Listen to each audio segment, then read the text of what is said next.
about the, let's say, civil society in Turkey. It's the kind of, maybe I can talk a little bit, but as a case study, I will talk about the hizmet. This is what I know,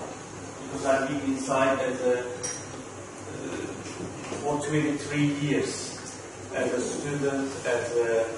volunteer, teacher, and administrator in the Sanpak. So I can explain what is the main objectives, why we need to study on it, what kind of contributions, what we can understand, especially in the Peace Institute, because one of the fields that Hizmet works deeply. Now, at the beginning, what is Hizmet? Hizmet is coming from the Turkish or Arabic word of hidmet, means service. Because the main objective of the movement accept this word to service. So the main idea of the movement is, if you want to serve God, if you want to serve Allah, you need to serve the people. So this is the main issue. So this is the place for the dark hizmet. So the afterlife is that you will get the reward, not here. So this, therefore, the name is now using as hizmet. But it was before. If you check some literature, they call Gülen movement because Fethullah Gülen, the inspiration,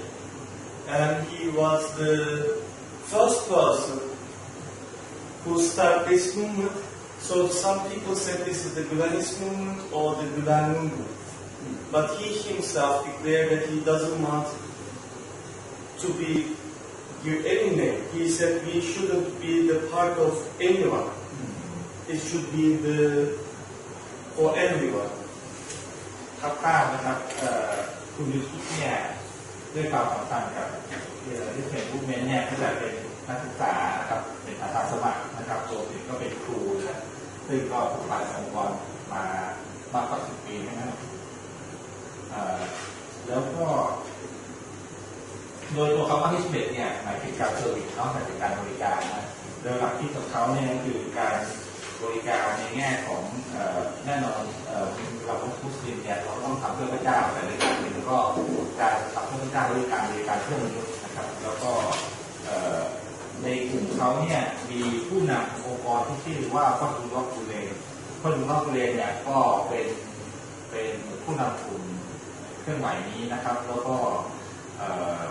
เป็นคนรุ่นคราวเดียวกันกับประธานาธิบดีตุรกีคนปัจจุบันนะครับแล้วก็เป็นบรรยายชนยุคหลังกับอาตาเตอร์นะครับแล้วก็ถ้าเราดูในตำราเรื่องที่พูดถึงผู้ทรงอิทธิพลในโลกมุสลิมนะท่านติดอยู่ประมาณสัก1 ใน 5 คนใน10 คนแรกของมุสลิมที่มีอิทธิพลต่อโลก And then if we say about civil society in Turkey, it is not a new issue. Civil society starts with the long before. Yesterday we talked about the history of Anatolia. Anatolia is an Asia Minor. It is between, it's a part of Asia, but it's a crossroad between Europe and Asia. And more than 1.2 million years, you can see the part of humanity. The humans, they said the civilizations quite a long time. One of the very first place for the humanity. And if you see the Selçuk is a Turkish empire, and Ottomans is also the mixed Turkish empire. There are very active foundations, millennities. And these millennities not only what we can understand as now, they have very interesting millennities. For example, they have the foundation, they even have the foundation for the storks who cannot fly during the winter. Or there is a foundation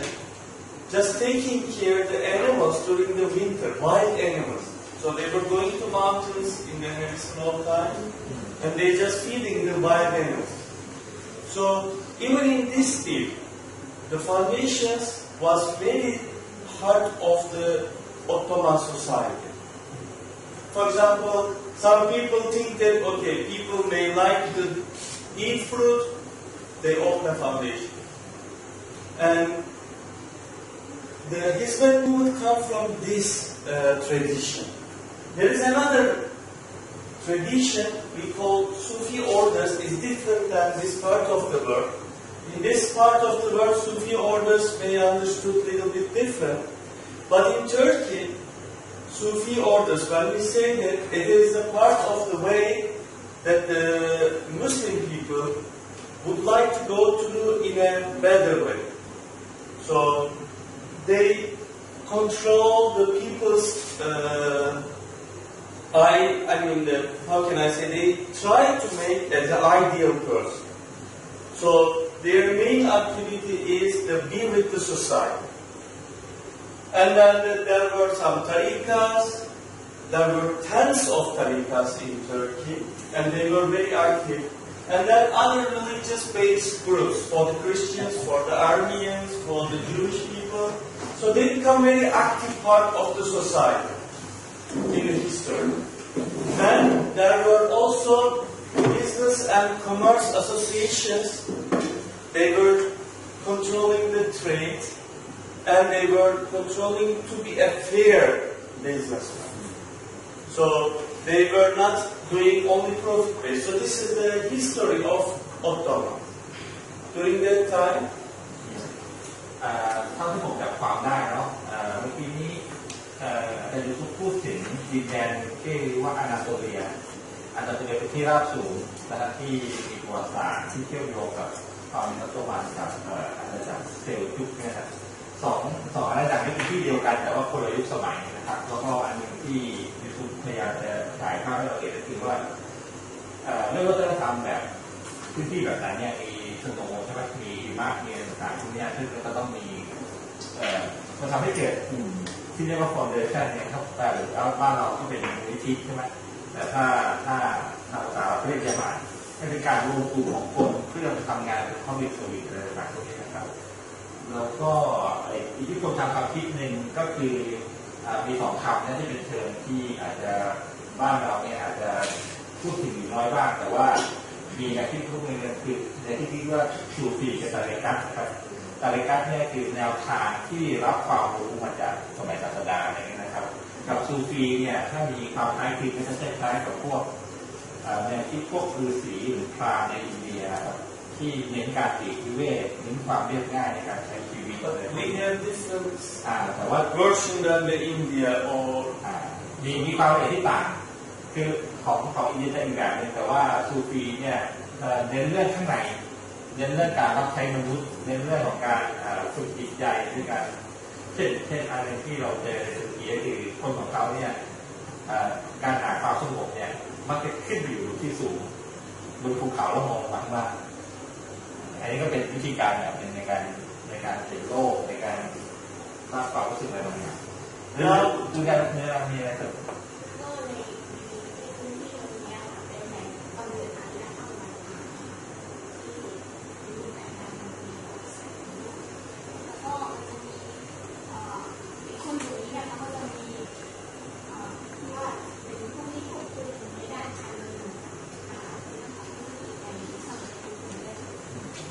คือมีอะไรทำในเรื่องการค้ามีอะไรทำในเรื่องของสงครามมีอะไรทำในเรื่องของการเซอร์วิส And if you have any questions, anytime, please interrupt. No problem.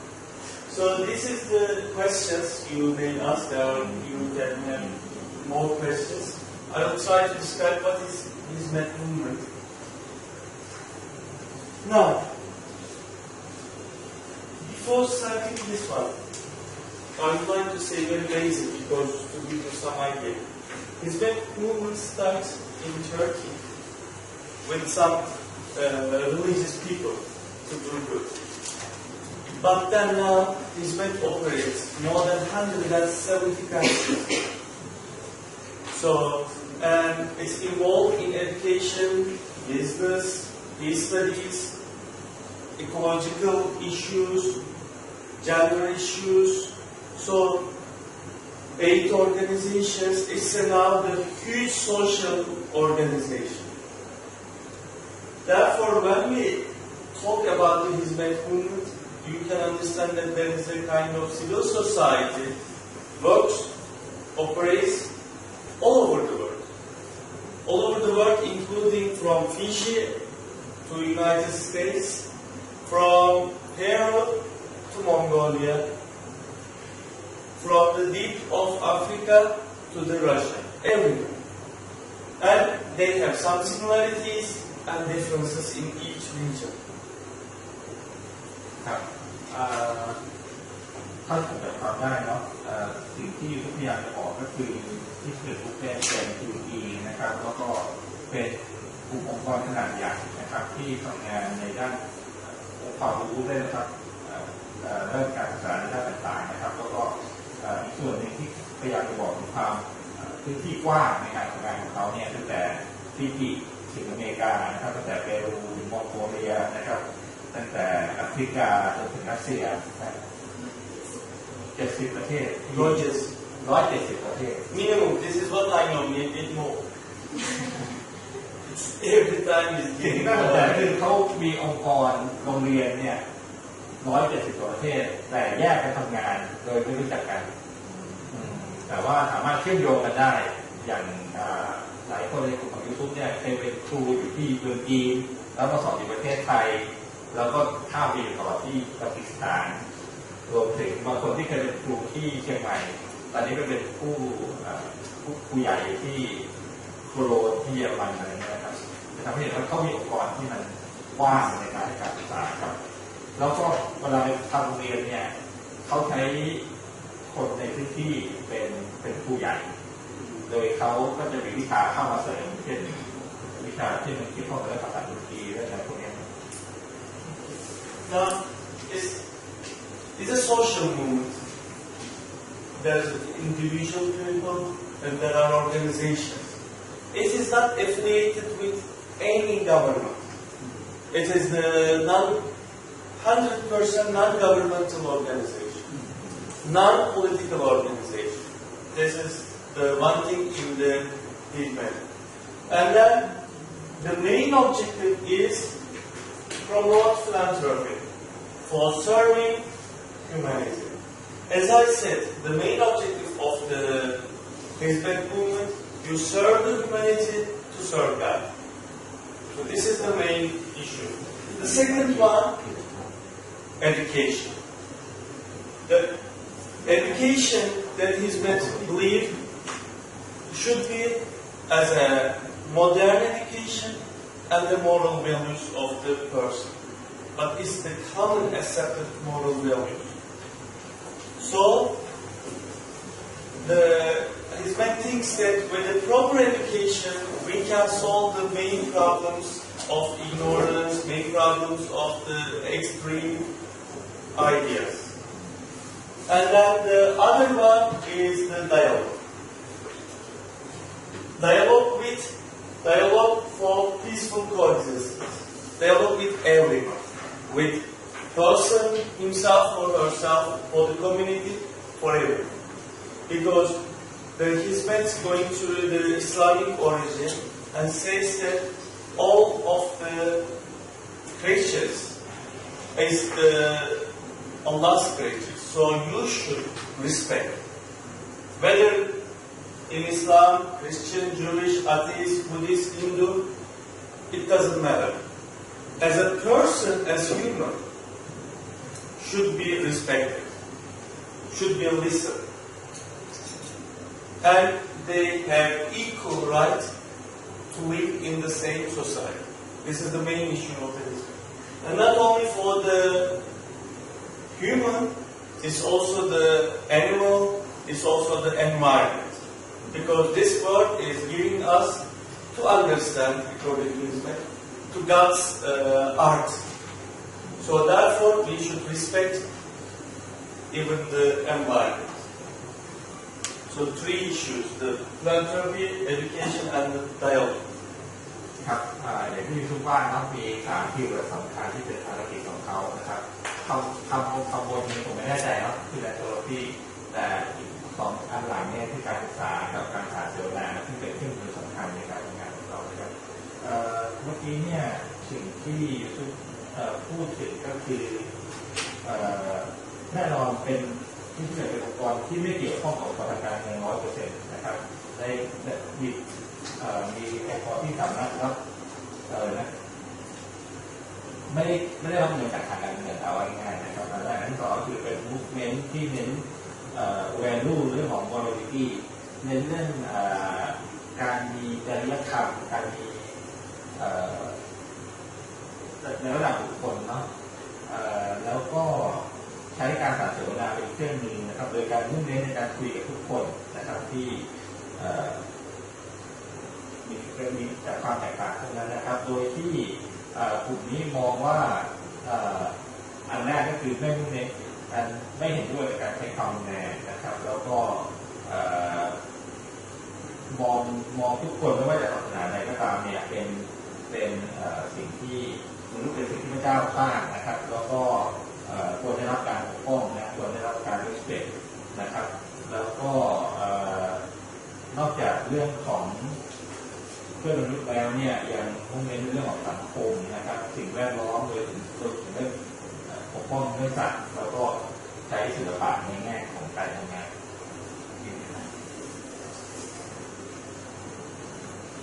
โอเคคำบนเมื่อกี้เนี่ยแปลว่าเหมือนหมายถึงมีความใจบุญนะมีความเมตตาอะไรคืออะไรAlso, if we want to compare, to analyze the Hizmet movement we cannot put in any category. It starts with the Turkic Muslim community, but it is not an Islamic organization. We cannot compare with the Ikhwan, we cannot compare with the Tebri or other international Muslim organizations. Or we cannot compare with the missionaries, because there are some articles about comparing Hizmet movement and the very Jesuits, because they have the similar ideas about the serving. But Hizmet is separating from the Jesuits because Hizmet doesn't have any missionary idea. Hizmet doesn't have any idea that convert the people into the Islam. Because so therefore we cannot say as a kind of the missionaries of the history that is not in the same category. So there is no such organization that we can compare. Just some parts. For example, service to God is a Jesuit idea. Also, they do the business things, how they work. Yeah, some part of Hizmet we can. Some is an Islamic origin. We can compare with some other groups, but as a part of, not the whole picture. There is no such issue. As much as what we know now, we cannot compare. โอเคที่เป็นมีความเป็นพลวัตนะครับในการทำงานระดับนานาชาตินะครับในการเคลื่อนไหวต่างๆในกว่า170ประเทศนะครับสิ่งที่YouTubeพูดที่ฟังก่อนหน้านี้ก็คือนักถูกเปรียบเทียบกับองค์กรความเคลื่อนไหวนะครับอย่างกลุ่มที่เราเคยเรียกว่าพิกควาครับพิกควาเป็นกลุ่มมันจะอ่านเหมือนกันคือมันไม่ใช่อีกนะครับแล้วก็กลุ่มนี้ก็จะมีการเคลื่อนไหวในด้านการศึกษารวมถึงทีมพรรคการเมืองด้วยนะครับอย่างพระนิอาร์ซิซี่ที่ถูกเข้าคุกเนี่ยก็เป็นหนึ่งในแกนนำของพิกควานะครับรวมถึงกลุ่มหนึ่งที่อาจารย์พูดถึงที่เขาว่าตั้งนี้เนี่ยเป็นกลุ่มเคลื่อนไหวที่อยู่ในอินเดียนะครับรวมถึงก็มีอิทธิพลในสามจังหวัดชายแดนภาคใต้ด้วยเราจะเห็นก็คือจะแต่งขึ้นของใช้ปางอิฐานนะครับแล้วก็เดินออกจาริกตามบ้าน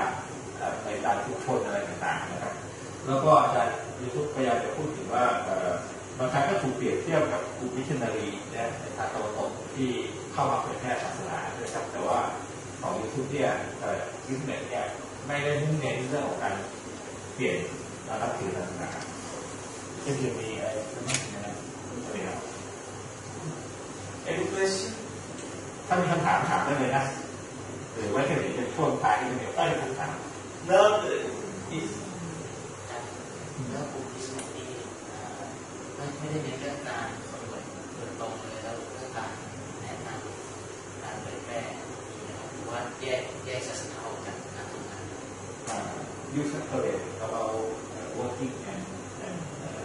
what is that? This is, as we said, as I said in the bar, we accept people as a person. So when we talk about the general issues. So I can be a Muslim and I try to be a good Muslim. But if someone is a good Buddhist, I cannot say that. It is just we can do as a living example. So there are some issues that people want to talk and convert, right? This is not the Hizmet.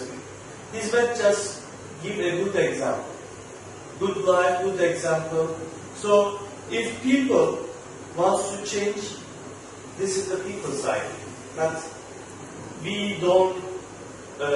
intend, we don't do special to this one.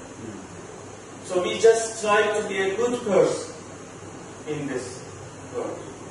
Good Muslim, good Christian, good Buddhist. But if they convert, this will be their own decision. There is no specific purpose in the Islamic movement. สิ่งที่ทุกท่านเนาะอิชชูในการพูดถึงเนี่ยสิ่งที่มิสเป็นในทางคือการพูดถึงเรื่องทั่วไปนะครับแล้วก็นำเสนอว่าอะไรคือการมีชีวิตที่ดีนะครับแล้วก็ทำให้เห็นถึงตัวอย่างการมีชีวิตที่ดีโดยที่ไม่มุ่งเน้นเรื่องของการเปลี่ยนแปลงนะแล้วก็ถ้าเขาก็เชื่ออย่างที่บอกว่าถ้าศาสนาใดก็ตามถ้าเขาเป็นคนดีโลกก็จะมีทางที่ดีขึ้นในทางนี้นะครับแล้วก็คนถ้าเขาจะเปลี่ยนเขาก็จะเปลี่ยนจากข้างในของการรับรู้ของเขาเอง So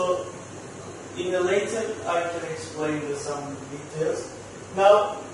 about the Hizmet movement, if you look at the 10th case slide, it started about 1960s with the one scholar, Fethullah Gülen. And then 1970s, it started to build institutions in Turkey. And then 1980s, it became as a domestic base, very active in Turkey. It's also going through with the situation in the political situation in Turkey also very, because this is also history of democratization in Turkey. Those years, they were the coup d'etat, and many parties, they start to organize. 1970s, another coup d'etat, and students, there was a students movement, students were killing each other. 1980, another coup d'etat. So those years, Hizmet always tried to be far from politics and tried to try to make the students to be a student without fighting, without involving any conflict. But hundreds of people died during those conflicts in Turkey at that time. And then about 1990s, after the Cold War, after the Soviet collapse, Hizmet started to be internationally. And 2000, this is what I add, not the author that I used, but in 2010, now the Hizmet become as a local. Local means, okay, working in many countries, but in each country is different than the other. So it started in Turkey, spread, and now it starts to be local again. So we don't know what will happen in the future. We will see. สิ่งที่คุณทุกอธิบายก็คือทำให้เราเห็นไทม์ไลน์แล้วช่วงปีเดียยุค 60 นะครับที่เริ่มต้นโดยคุณพ่อคุณเองนะครับสร้างจากทุกคนกลุ่มคนเล็กๆนะครับแล้วก็ขยายใหญ่ขึ้นเมื่อยุค 70 มาเป็น NGO มาเป็นความพัฒนาเอกชนซึ่งบางส่วนเนี่ยทางคุณทุกเองก็บอกว่าก็มีการติดต่อกับการเมืองอยู่พอสมควรเหมือนกันนะครับแล้วก็ในยุค 80 เนี่ยจากทำระดับประมาณ1 ประเท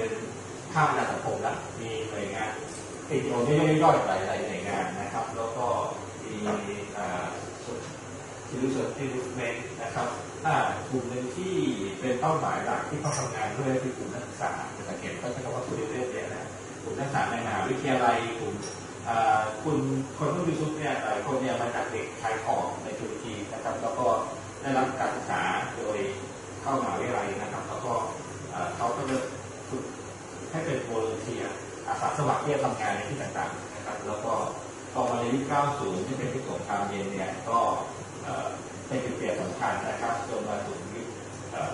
90 เนี่ยก็เริ่มทำนอกประเทศนะครับทำในประเทศผมเสริมwe are similar in Thailand we have coup d'etat 3 times the same period 1960 1970 1980 yes so I think the sympathy of the image is very clever don't try to play politics with the power play at the nation level and try to concentrate to the student non-violent movement and then I want to maybe modify about the globalization maybe student consume of globalization but it's different พวกนี้ในบทบริหารต่างๆคือมันมีศัพท์ทางธุรกิจทางมันมีคนติด global ไว้ที่เรารู้ว่าดูกับวิวัฒน์นะครับแต่ยูซุปใช้คำว่า globalization คือเข้าใจโลกแต่ว่าปฏิบัติการอยู่ในช่องที่ this like this so for example it is like you can be an international person but you can still use a Thailand's idea so or you can be like you can feel as Indian or you can feel as a Chinese so you will put like the great Sufi teacher Mevlana said that be a pair of compass be a pair of compass put your in his example he said I put the one leg to the Islam and then the other leg I open as much as wider as I can and travel around this is his idea and what we say in the globalization is the same in the Hizmet also is answered to you again Hizmet accepts as a person and as a society as subject so if there is a activity in Hatya, the Hatya people will think about what is the best for them to do. But they will not ignore the rest. So therefore I choose localization for this issue. So in the Papua New Guinea, there is a Hizmet movement. But it is for the Papua New Guineans, they are thinking what to do for them. Fund for the rest. ผมลองขยายความจากที่ขอถามเนาะเมื่อกี้ที่เขาพูดมาหลักประเด็นกันว่าแล้วว่าเขาจะไปทำงานที่ไหนก็ตามเขาจะไม่ทิ้งความเป็นท้องถิ่นหรือชุมชนอย่างที่พูดถึงอะไรนะ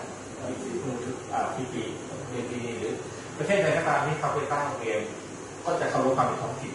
ให้คนท้องถิ่นเป็นคนคิดเป็นคนนั่นเองว่าอะไรคือวิธีการที่ดีนะครับแต่ว่าอันนี้ที่เชื่อมโยงกันระหว่าง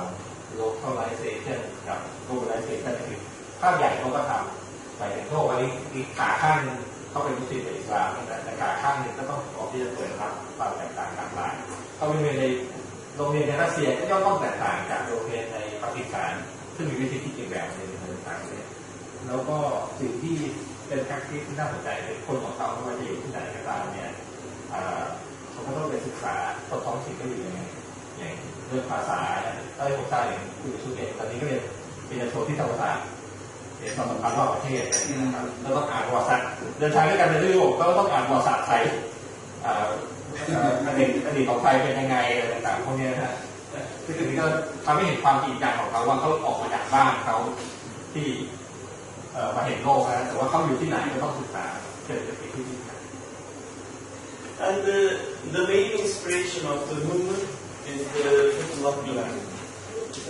Basically, He is an Islamic scholar. He was a state preacher and the imam long years, and writer and a poet. In 1958, he started to do as a state preacher duty in the west side of the Turkey. But he didn't give the sermons only in the mosque, but he visited the local coffee shops, the local townhouses, and he teach in the school as well. So when he talked about the very basic issues of the Islam and modernism and the science and the new generation. So from those years, he was working in this area. Yes, I can explain. เขาพาให้จับได้นะครับเดี๋ยวให้คุณอาจารย์ครับคุณเดชเกิดปี 1941 นะครับแล้วก็เป็นทั้งอิหม่ามผู้นำศาสนาแล้วก็เป็นนักเทศน์ด้วยทุกการและคิดแล้วก็สิ่งที่เขาเน้นก็คือความรู้เรื่องอิสลามเรื่องความศาสนาโมเดลตี้นะครับแล้วก็อีกเรื่องสายเรื่องวิทยาศาสตร์นะครับแล้วก็เท่าที่ผมทราบเนี่ยดูเลยในระยะหลังหลายปีที่ผ่านมาเนี่ยเขามีหน้าที่เขียนหนังสือลงนิตยสารในกลุ่มเขารวมถึงเขียนประวัติศาสตร์เขียนงานต่างๆที่ส่งเสริมให้เกิดความคิดในเรื่องของการทำงานเพื่อมวลชนนะครับแล้วก็ปัจจุบันทำในอเมริกา And first he said that in this world there are so many problems. So as individual we cannot help so much. So he urged people to set the organization to be together. So this is one of the issues. He said one cannot do more, but many can do. So he requests people to do together. And then he said, when you do this one, like the Buddha said, there are many good people suffering. So you should go to society, not only in the surah, not only in the mosque. So he said, just talk with everyone and you will get the response. And then he said that there are three greatest enemies. Actually, he is not the one only. He said this one. Long before, another person in Turkey said, and long before, Buddha said, Lord Buddha. So we have three main problems. One of them is ignorance. The second one is poverty. And also internal shirkism and disunity. These are the main problems that we have. And also we may add, because later also he had erosion in the moral values, losing the moral values globally. So he also added this one. So to counter all of these problems, he requests instead of the clash of civilization, he said the dialogue of civilization. เท่าที่จับความได้นะครับมีสิ่งที่ต้นว่าเรียนมุ่งเน้นก็คือการทำงานร่วมกันนะครับแล้วก็มองว่ามุสลิมเนี่ยไม่จำเป็นที่ต้องอยู่แต่ในมัสยิดนะครับแล้วก็ทักก่อนหน้านี้ท่านพูดได้น่าสนใจคือถ้าจะเป็นคนที่ชวนคุยในร้านอาหารในคอฟฟี่ช็อปอะไรต่างๆเนี่ยนะครับแล้วคล้ายๆแบบว่าการทำงานรวมคนเนี่ยต้องไปทำงานกับที่เขามีการพูดคุยเรื่องสังคมอะไรพวกนี้นะครับแล้วก็อันนึงที่กำหนดอยู่ในหน้าจอก็คือสิ่งที่ต้องทำคือพยายามลดช่องว่างระหว่างฐานะนะครับเนี่ยใช้คำว่า reduce the gap between people nation นะครับแล้วก็3 คำที่เป็น enemy ใช่ไหม สัดส่วนยิ่งใหญ่นะอันแรกก็คือ ignorance เนี่ยเรื่องปฏิบัติความไม่รู้นะครับความยากจนแล้วก็อันที่สามก็คือ internal คือเนี่ยภายในใช่ไหมใช่ The losing the moral values and values and this humanity. ความขัดแย้งกัน Okay. So, according to the Gulen's idea also, if the volunteer person, the core value number one is being a volunteer, doesn't expect any worldly things, no profit-based work, no worldly. So the real volunteer should be sacrifice the time, sacrifice the money, or sacrifice the, if necessary, the position. So just work for the humanity. This is number one, volunteer, being a real volunteer. The second one should be a trusted person. Trust is the main important thing in the Hizmet movement. Because if there is no trust, you cannot do it. And independent. Be as independent as much as you can. Independent means not related with any party, not related with any other group. You can work together, but try to be independent. Don't get the color of something else. This is the main issue of the business. And follow the rules and the regulations. Especially, we can say that there are two main rules. Number one, the state rules or the international law is that you should follow this. There is no shortcuts. The second one,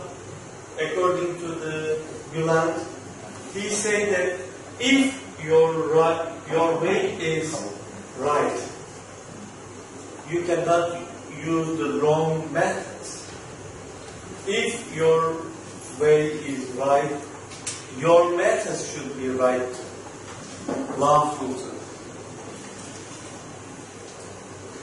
And that, as I said, non-partisan, because the politics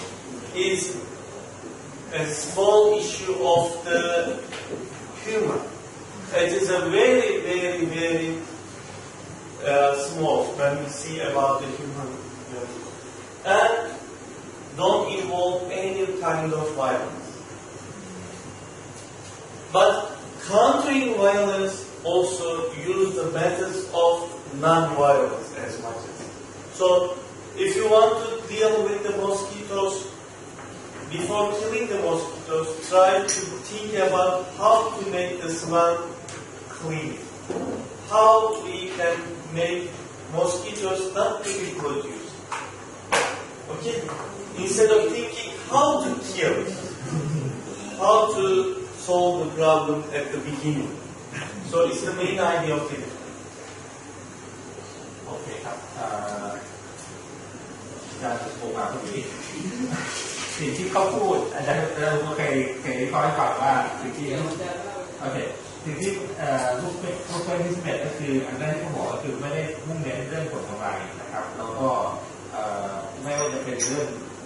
เงินหรือว่าเรื่องอำนาจทางการเมืองอะไรก็ตามนะครับที่น่าสนใจของเขาก็คือมุ่งเน้นการทำงานเพื่อรับใช้ประโยชน์มากกว่านะครับแล้วก็เขาพูดถึง core value นะครับคุณค่าตัวการที่ทำงานร่วมกันก็คือมี5ประการนะครับอันแรกก็คืออะไรนะความไม่เห็นแก่ตัวนะครับข้อที่2ก็คือความไว้วางใจแล้วก็ความเป็นอิสระนะครับโดยที่ไม่มีข้อผูกพันกับการเมืองหรืออื่นใดนะครับอันที่3ก็คือเคารพกฎหมายนะครับอันที่4ก็คือเรียกความเป็นพรรคพวกนะครับไม่พรรคพวกนิยมบอกว่าง่ายๆนะครับแล้วก็ข้อที่5ก็คือประนามตอบโต้ยับยั้งนะครับการใช้ความรุนแรงทุกรูปแบบนะครับแล้วก็อันนี้เป็นคุณค่าร่วม5ประการของพรรคเคลื่อนไหวนี้ครับ ตัวอย่างการที่เราจะค่ายมือขาดเสร็จแต่ก่อนที่เราจะมีไหมไม่ก่อนอะไรต่อได้มีแผนที่ที่การดูใจแค่นั้นไหมตัวอย่างที่ยกก็คือกรณีการตกยุงใช่ไหมการฆ่าไม่ได้ทำให้ปัญหาจบแต่ทำในวิธีการจะยับยั้งไม่ให้มียุงมากัดตัวเองอะไรเงี้ยหรือเราฟังสิ่งเขาพูดเนี่ยป้าจะพูดคิดถึงการใช้วัฒนธรรมแล้วแต่เทว่าบอกว่าเราไม่ได้ยินตอนที่ยุงมันถูกตีเพราะมันร้องยังไงหรือมันอาจจะร้องดังให้พอที่หูเราจะได้ยินแต่ถ้าเราได้ยินตอนที่มันถูกตีนะมันจะร้องได้แบบต้องเดียวตายที่ดูแล้วจะทรมานมากขนาดไหน Like how is that when the 1958 when the Fethullah Gülen moved into Izmir,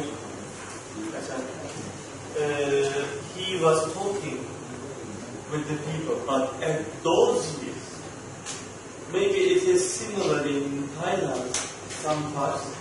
there were the local people, local Muslim people, they afraid to send their kids to study in the school. Because in the schools, the main ideology was the atheism. So the number one, it was very difficult to attend the university. Number two, they may become a kind of communist or atheist, or if not, it may be another fraction of the political issue. So for the local people, local religious people, it was very difficult them to send to the big cities for the study. And then Fethullah Gülen urged people to help the students. And he suggests very simple issue there.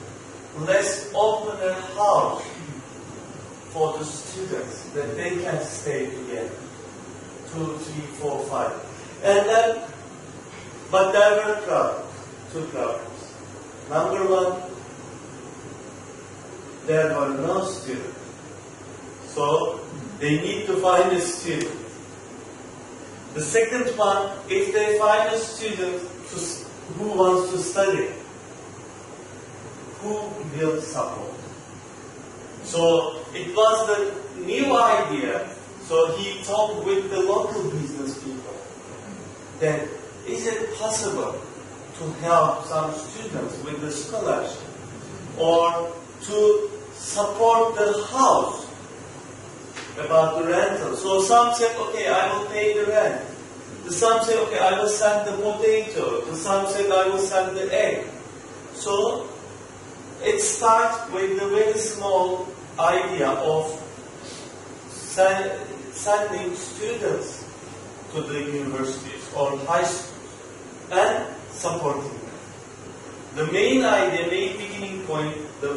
first step of his method was this idea. Find students, send the education, and keep them safe, become non-political person. ตัวความนะครับยุค70เนี่ยสิ่งที่กูเรียนทำก็คือการช่วยเหลือในด้านการศึกษาให้กับนักเรียนนะครับตามบ้านที่ห่างไกลนะครับโดยที่ใช้วิธีการเปิดบ้านนะครับแล้วก็แน่นอนก็จะเริ่มต้นจากไม่กี่คนนะครับแล้วก็บางที่ก็ไม่มีผู้เรียนนะครับโดยที่นำเด็กเหล่านั้นเนี่ยมาให้มีโอกาสในการเรียนนะครับแล้วก็ท่านเป็นคนที่เชื่อมต่อด้วยการขอรับการสนับสนุนจาก local business เป็นนักธุรกิจท้องถิ่นและในหมู่บ้านในทุกคนนั้นนะครับที่จะทำยังไงที่จะส่งเสริมให้เด็กเหล่านี้ได้รับการศึกษานะครับแล้วก็บางคนก็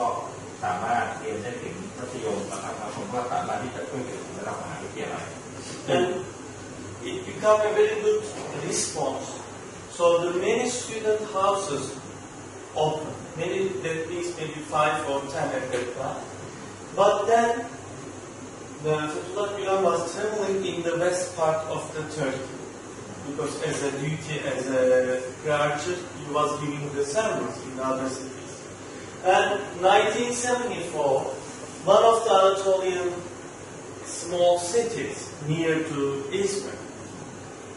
the students and some teachers opened the first tutoring school for the local students, because it was very expensive at that time and it was only in the big cities. Small city students, they had not so much chance to compete with the big cities, rich, wealthy families. So they opened a tutoring center, and some of university students and some teachers, they become a volunteer to be teachers.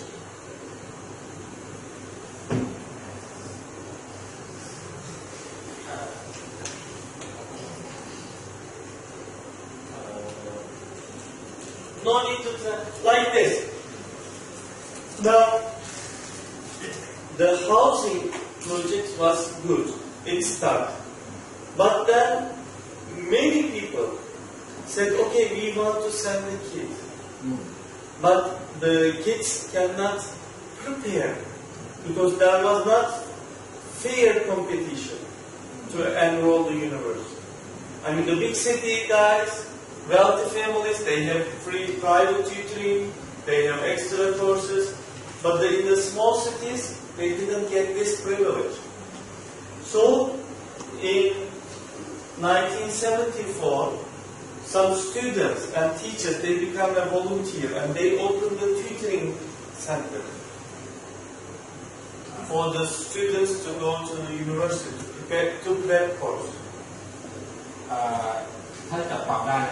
นะครับคล้ายๆกับว่ามันมีความแตกต่างอยู่ระหว่างเด็กในเมืองที่ไม่เจริญแล้วถึงในชนบทกับเด็กในเมืองนะครับที่มีความพร้อมแตกต่างกันแล้วก็ในเด็กในชนบทเนี่ยทางครอบครัวก็กลัวการแข่งขันต่างๆที่จะทำให้เด็กสามารถเข้าสู่มหาวิทยาลัยได้แล้วก็สิ่งที่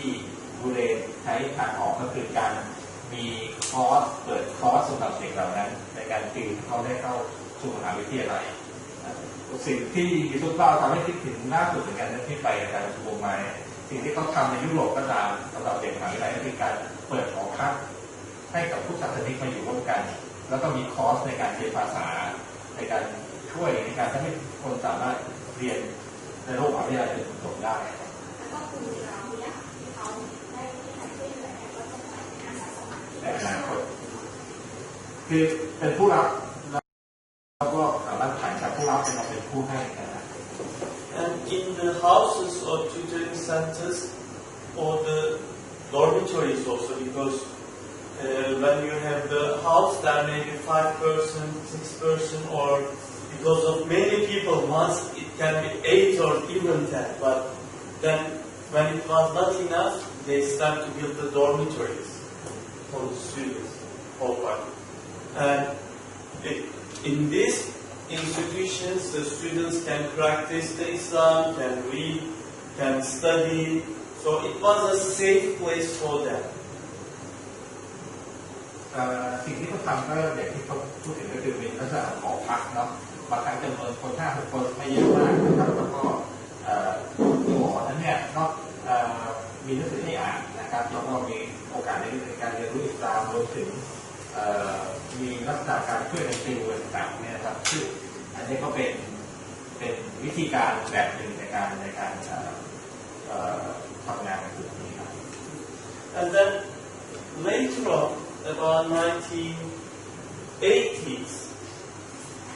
it goes like this. But now the word spread all over the Turkey. So in this Jamaat, when the people learn that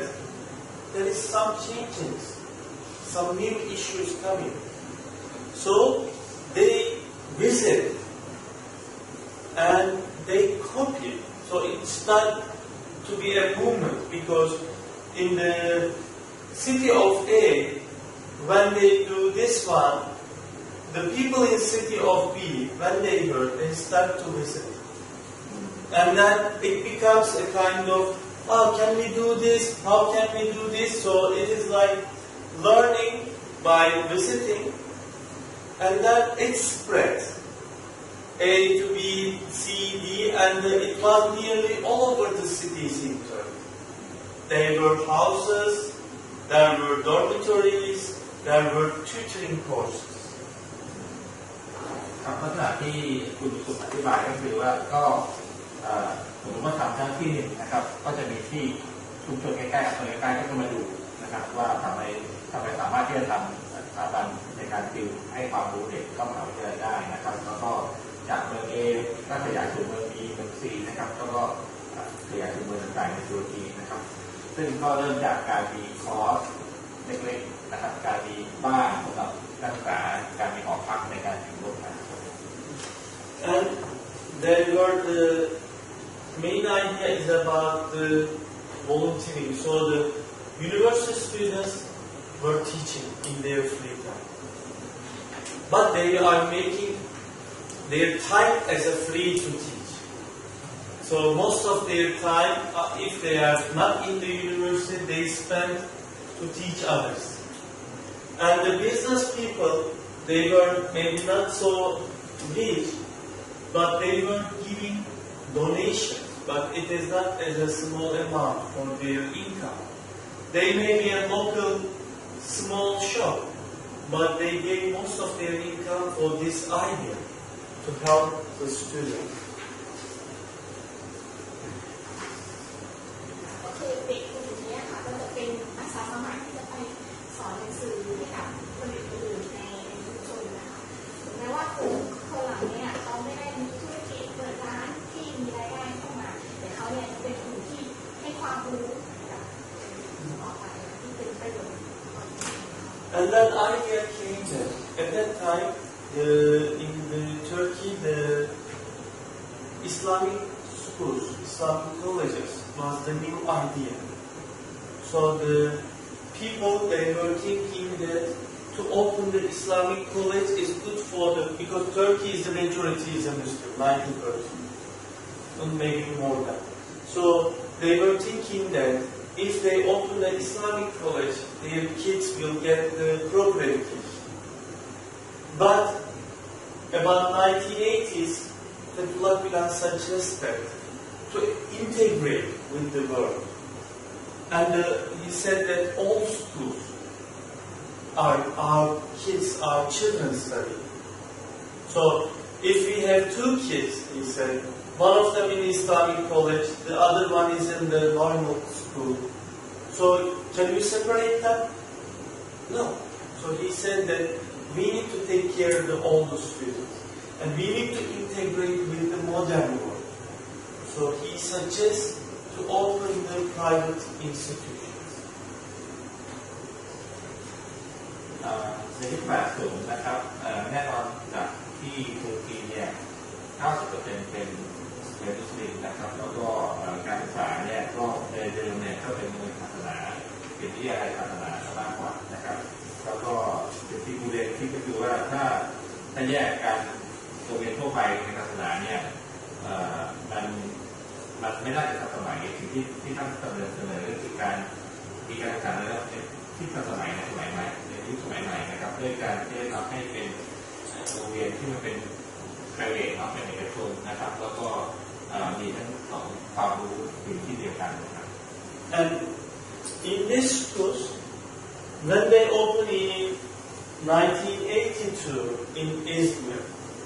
and then immediately opened in Istanbul and in Ankara, 3 schools opened first. But those schools, they were focusing on the math science subjects a lot. And also the students in those schools, they were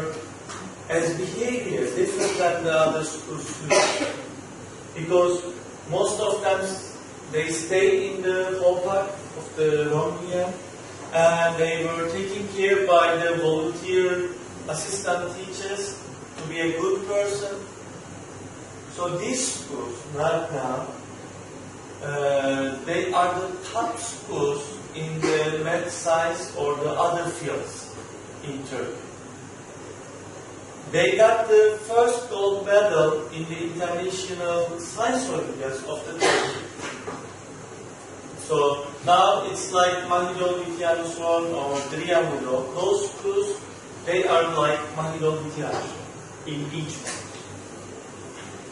ในตอนท้ายที่เขาบอกว่าสิ่งที่เราเรียนชอบทำเนี่ยเราคล้ายๆกัน ไม่หลงเรียนสอนนะครับยูทูบเบอร์จะบอกว่านอกจาก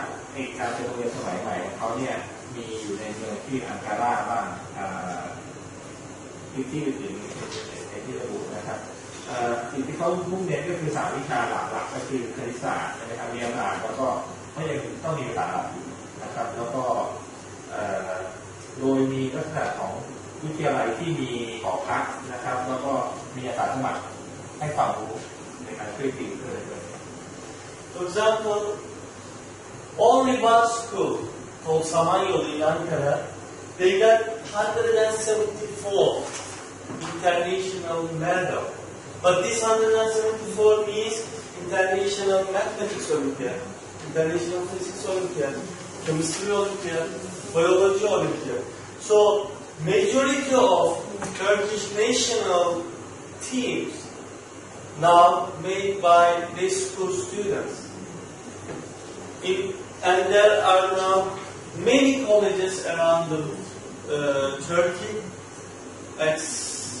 I don't know, more than 200 or 300. Now, I mean, in the entrance exam in Turkey, the top students graduate from these schools, and International Math Science Olympiad, again, more than 40% of the national team from these schools.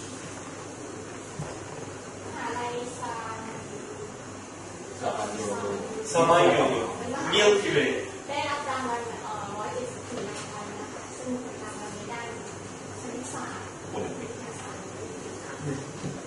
For example, in Fatih High School, they have the biology lab, biolab, and they have advanced biolab. That there are some machines that some universities even don't have. They are dealing with the DNA in the high school level. ในวิทยาลัยที่ต่างเนี่ยมีห้องแลบเนาะแล้วก็ไงนะแล้วก็มีอุปกรณ์ที่ทันสมัยที่ช่วยในการเรียนการสอนแล้วก็มีแบบThis in why I'm explaining this one now the school is working like this and the tutoring centers is working like this. Okay, so the movement goes in the education very deeply. They were writing books,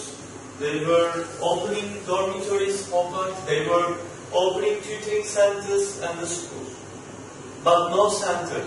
All the cities, all the regions, they work independently. And then another part came, the media. Because when the technology improves, when the modernization starts, you need to reach the more people. You need to explain who you are, what you are doing, or you need to share the good values with them.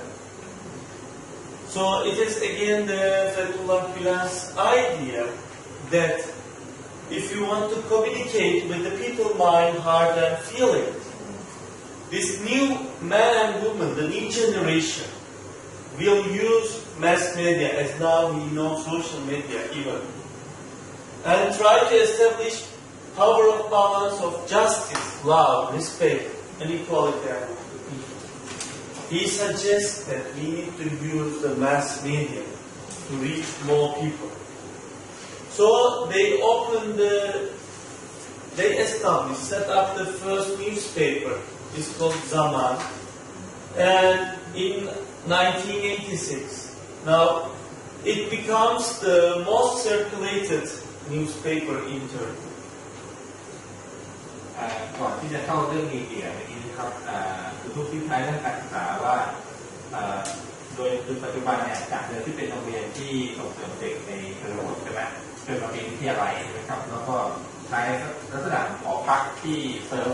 ผู้เข้าเรียนก่อนมหาวิทยาลัยเนี่ยต้องมีในแต่ละเมืองต่างนะครับอีกพาร์ทหนึ่งนอกจากด้านการศึกษาแล้วเนี่ยการทำงานกลุ่มบิสเนสก็คือการทำงานด้านศึกษามวลชนนะครับสิ่งที่เขาทำคือไอเดียเนี่ยมาจากคุณก็เรียนเนี่ยครับคอนเซ็ปต์เนื้อหาเป็นเนื้อหาภาษาแรกนะครับโ มุ่งเน้นการสื่อสารระหว่างผู้คนที่ทำงานกับจิตใจหัวใจแล้วก็ความรู้สึกนะครับโดยที่ทั้งชายและหญิงเนี่ยนะครับสื่อเนี่ยในการส่งเสริมและก่อตั้ง New Power Balance Justice สร้างพลังที่สมดุลในความในที่สมดุลในเรื่องความยุติธรรมนะครับความรักนะครับอีกคนที่ความเสมอภาคนะครับระหว่างผู้คนนะครับแล้วก็ในยุค 80 เนี่ยก็เริ่มทำหนังสือพิมพ์ใช่ไหมตามมาดิสเพเปอร์เนี่ยแล้วก็จนปี 86 เนี่ยเป็นหนังสือพิมพ์ผู้ลิสเนสแพร่หลายที่สุดในดูที Is it still popular, the most popular newspaper in Turkey today? Yes. It was selling about more than 1 million actually. But because of some issues, political issues, now Zaman changed the name. Instead looking the future, looking tomorrow. They changed to be named as a looking tomorrow. And still selling is about more than 500,000. 500,000 daily. What about Sama? 500,000 The name has been changed. Right now, there is a kind of issue in Turkey, as you know, they took over the Zaman, so the owners opened a new. So, as you know, all over the media talking, there was a kind of issue in the Zaman. Now it's the main about the press freedom issues. So I choose after Zaman, after newspaper,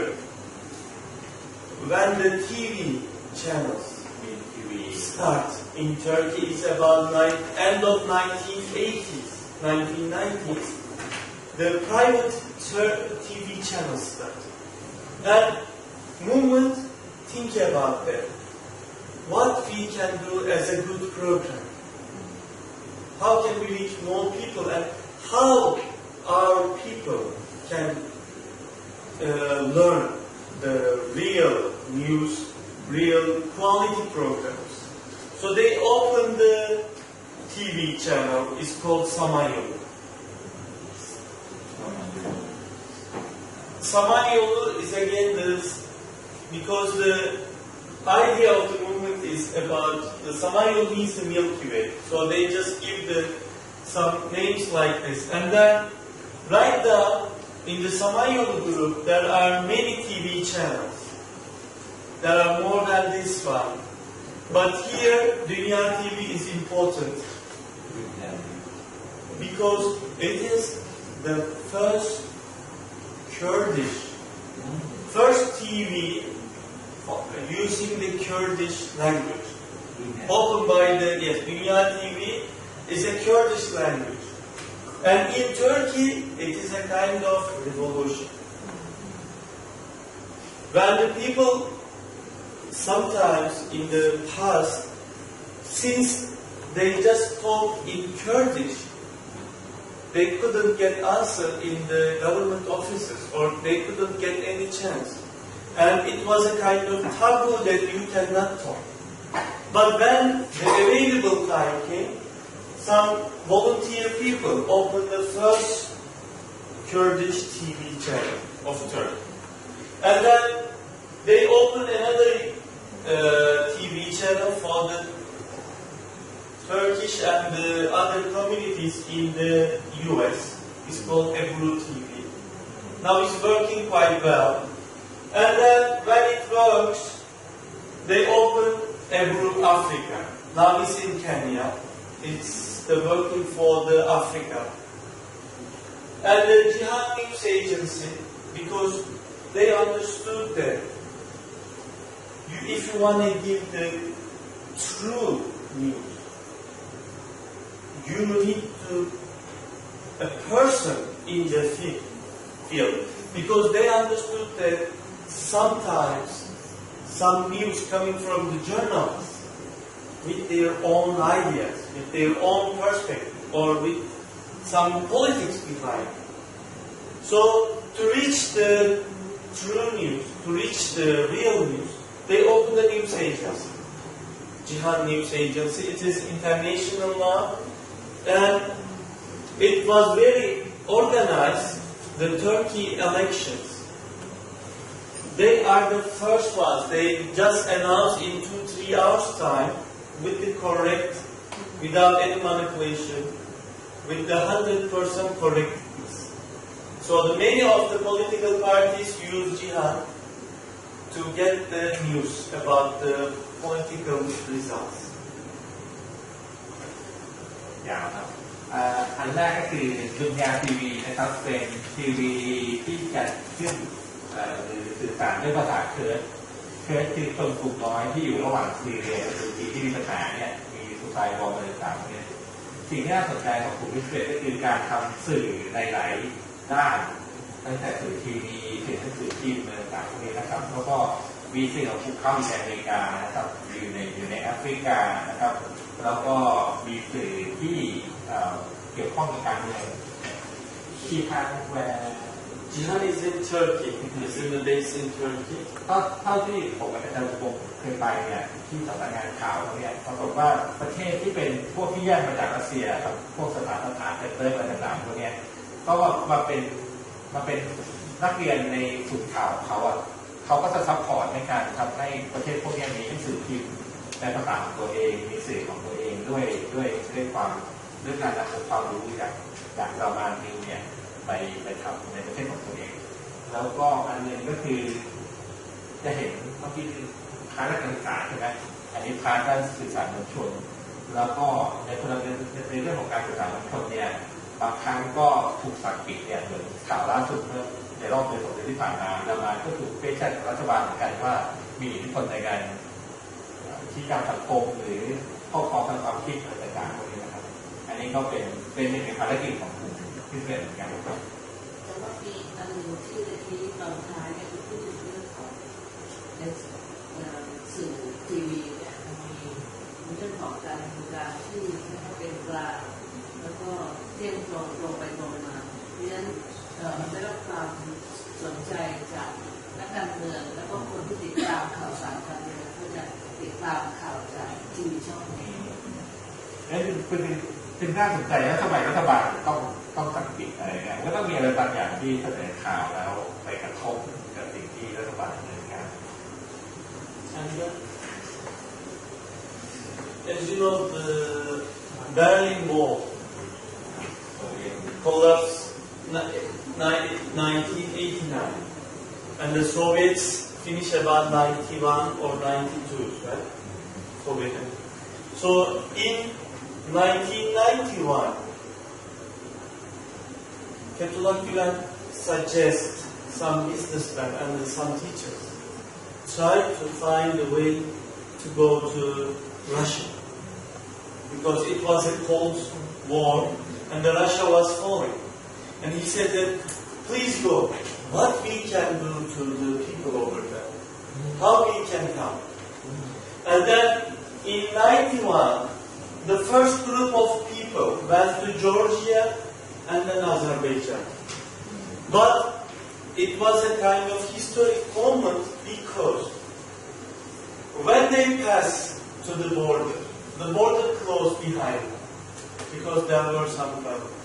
And then when they go to Georgia, they talk with some people. And then Azerbaijan, when they went, it was a conflict start between Armenia and Azerbaijan. So Zaman was the first in the world, first newspaper. He talked about the massacre in Azerbaijan by the Armenian people. Because they were there, actually. When they went to talk about how to open a school, they saw the massacre. And they heard it. And the first time the Zaman announced to the world what happened then. What the Russians did, because it was the end of Russia. And then in 92, in Nakhchivan is the region of border between east of Turkey and the Azerbaijan. is an autonomous region of Azerbaijan. And they opened the first school in there. But nearly all of the material came from the Turks, the businessman sent. But it is not as like this. The teachers, they work as the construction workers to build the school, to fix the school. And many of the months they didn't get any salaries, and their salaries very low. They just become a volunteer. สรุปนะครับยุค 90 เนี่ยหลังจากที่สหภาพโซเวียตล่มสลายนะครับก็ทางพิเศษเนี่ยก็เข้าไปช่วยเหลือนะครับในเรื่องของ volunteer movement นะครับโดยที่สิ่งที่เขาทำก็คือการให้การช่วยเหลือนะครับผ่านวิสิตแมนกลุ่มนักธุรกิจสังเกตเขาเข้าไปทำเรื่องการศึกษาก็ตามหรือเข้าไปด้านสื่อก็ตามเนี่ยกลุ่มที่เข้าไปด้วยคือกลุ่มธุรกิจนะครับแล้วก็เกิดโรงเรียนแห่งแรกขึ้นในอาเซอร์ไบจานเมื่อปี 1992 นะครับแล้วก็โดยที่ไม่ได้เป็นลักษณะห้องเรียนหรือโรงเรียนเป็นลักษณะของอาสาสมัครที่พกหนังสือไปแล้วก็ไปสอนคนอื่น And at that time, the very first years of the Russia, there were many crises because the one Soviet collapsed, and many of the Central Asian republics, or the Russia itself, or the Balkan countries, they were in very hard conditions. So when the schools opened in Tajikistan, there were a domestic conflict. So the teachers, they were started teaching while the people were fighting to control the country. But they didn't return, they just stayed. For example, in Georgia, when the conflict started in Georgia inside, teachers did not leave the country. They stayed. The first school, maybe you can translate this one. Even the hard conditions, even the conflict, even the domestic violence era, teachers did not leave their positions. They stay in the school, they continue to teach. ด้วยความขัดแย้งเนาะการสู้รบกันในจอร์เจียเนี่ยจะทำให้ระบบการศึกษามันล่มสบายการเรียนการสอน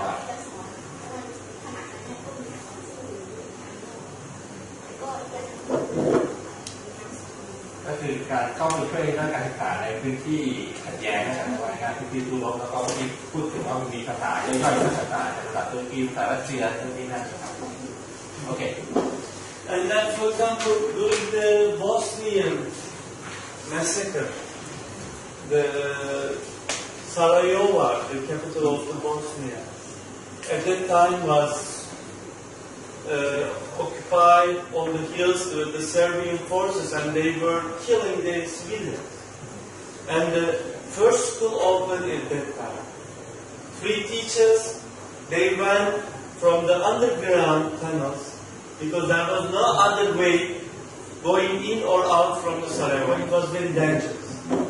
And 3 of the teachers went there, and they said, we will open a school here during the fighting. Since then, the schools are going very well over there. And these are some examples. This is in Africa. For example, this is the Mongolian Turkish school. There was no Turkish embassy in that time. So many places the schools offer. Later on, the government sent the ambassador. So this is in Ethiopia. It's the Nejashi. You know the Nejashi from the Seer. Nejashi, he was the king of the Ethiopia, Pakistan. And some Sahabes Mungar. So the schools to remind him they give the name of the school as Necashi Etio-Turkish School. So this is the Kyrgyzstan or the Kazakhstan. The students get some medals. This is, I don't know whether Africa, I think Nigeria. This is Albania, this is Thailand. Students, they have been doing some social work. Okay, so this is the school issues. Any questions? ก็ยกตัวอย่างโรงเรียนที่เขาได้ก่อตั้งขึ้นมาซึ่งในรัฐในเมืองซาราโดวาในบอสเนียค่ะลักษณะการทำงานของเขาเนี่ยไม่ได้เปิดเผยจะมีกลุ่มครูสามคนที่จะทำแบบลับๆอะค่ะเพราะว่าในช่วงนั้นเนี่ยเป็นช่วงของการต่อสู้แต่เขาไม่มีจิตใจที่จะอยากให้เกิดโรงเรียนขึ้นเรื่องการรวมถึงเมื่อกี้นี่คือสังเกตว่าเขาไปทำในหลายประเทศใช่ไหมก็ร่วมมือกับท้องถิ่นด้วยนะครับนี่คือที่กษัตริย์บ้านใช่ไหมมีการงานร่วมกับสถานทูตร่วมกับท้องถิ่นต่างๆโอเคครับเกิดถ้าถามว่าในการทำงานเชิงพาณิชย์ในประเทศไทยมันมีกี่แบบที่ท็อปที่อาร์ตที่เรียกว่าเขาเนี่ยเขาแก่เขาไม่ได้ประเทศเยอะในประเทศไทยNow, it's like this in everywhere. The school open with the local people based on the local regulations. So in Thailand, the company is a Thai company now, and they have 4 schools. 3 in Bangkok and 1 in Chiang Mai. But it's about 20 to 24 years ago, 3 high school graduate students. They came to Thailand.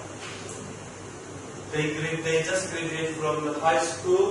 and they sent by the movement to look for the university for themselves and the opportunity to open a school. So they become a kind of first people to come. And they came to the south first, to Patani, and then they moved to Bangkok. And in Bangkok, while they are looking for the university for themselves, they met with some people and they said their relatives has the school close in Chiang Mai. So when they heard this one, they informed the Turkey and the professionals came, 2-3 people, and they negotiate, they talk, and then they open the school. เริ่มจากเมื่อสัก20 กว่าปีที่ผ่านมาเริ่มจากสถานสวัสดิ์ถึงของสกีกลุ่มหนึ่งเข้ามาในเมืองไทยนะครับแล้วก็ผมจำได้ผมเคยเรียนวิทยุเด็กเกมนะครับแล้วก็เขาก็คนของเขาเนี่ยจบการศึกษาระดับปริญญามาจากตุรกีนะครับแล้วก็บางคนก็เรียนต่อที่เอแบกบางคนก็เรียนต่อที่ขอนแก่นบางคนก็แล้วก็จนพัฒนาสู่การเกิดโรงเรียนได้นะครับแห่งแรกเป็นที่เชียงใหม่นั่นคือการมีคนผู้ใจบุญบริจาคที่ดินแล้วก็เขาก็สามารถที่จะวางทำในการต่างๆได้แล้วเขาก็มาดูผ่านป้ายดูในที่อื่นแล้วก็ที่ไหนที่มีโอกาสในการเริ่มต้นสิ่งที่น่าสนใจก็คือโรงเรียนของเขาไม่ได้เซิร์ฟเฉพาะเด็กมุสลิมก็คือโรงเรียนทั่วไปนะครับอันแรกที่สองก็คือที่อื่นที่เขาไปตั้งโรงเรียนแต่ละโรงเรียนแต่ละที่ของเขาเป็นที่ท้องถิ่นที่โรงเรียนที่เชียงใหม่ที่วิทยาที่โรงเรียนที่จินดามณีครูใหญ่เป็นผู้หญิงคนท้องถิ่นทั่วไปที่เป็นครูใหญ่ดูแลเรื่องการศึกษาทั้งหมดแต่เรื่องระดับนโยบายเรื่องการเงินเรื่องอะไรเนี่ยทางครูจะเป็นคนดูแลแล้วก็เทคโนโลยีของโรงเรียนแต่โรงเรียนเข้ากันหมดกระดานที่ตุรกีเป็นยังไงกระดานที่เชียงใหม่ก็แบบนั้นโต๊ะโรงเรียนอะไร I wonder about when you start looking for place to establish a school in Thailand, you came to Patani. Yes. For personally, I think Patani is a good place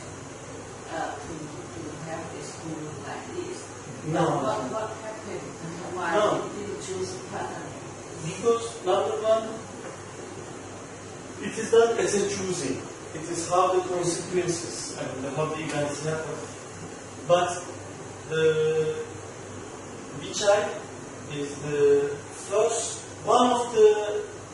top 3 schools using the Rongbian Son Pasar system in Thailand. So when the Prime Minister Thaksin Shinawatra, I think announced the English program to schools, Rongyal English program. At the same time, which I opened. So maybe the second school, maybe the third school in Thailand. And at that time, the people, they talk in the Patani. There are many Islamic schools. And the idea was difficult because some 3 young men just graduated high school, finished Mohawk, and came and said, we will open a school. But this school will be Rohingya Songpasa. They didn't know that Thailand has this policy. But what we have in Russia, Sipasa. In other countries, English, Turkish, and the local language. So they had this idea. And when they come, the people said, why? We need this kind of, we don't need this kind of school. And even in Bangkok, they couldn't find any person. When they talked, they didn't get response. But one family that they met with 2 persons, one professor and one businessman, they married with 2 sisters. So they said, if you think about the school, if you think like this is good, and they said their mother-in-law has the area and the school in Chiang Mai. So they went to Chiang Mai. I mean, it's not a field survey, it is not a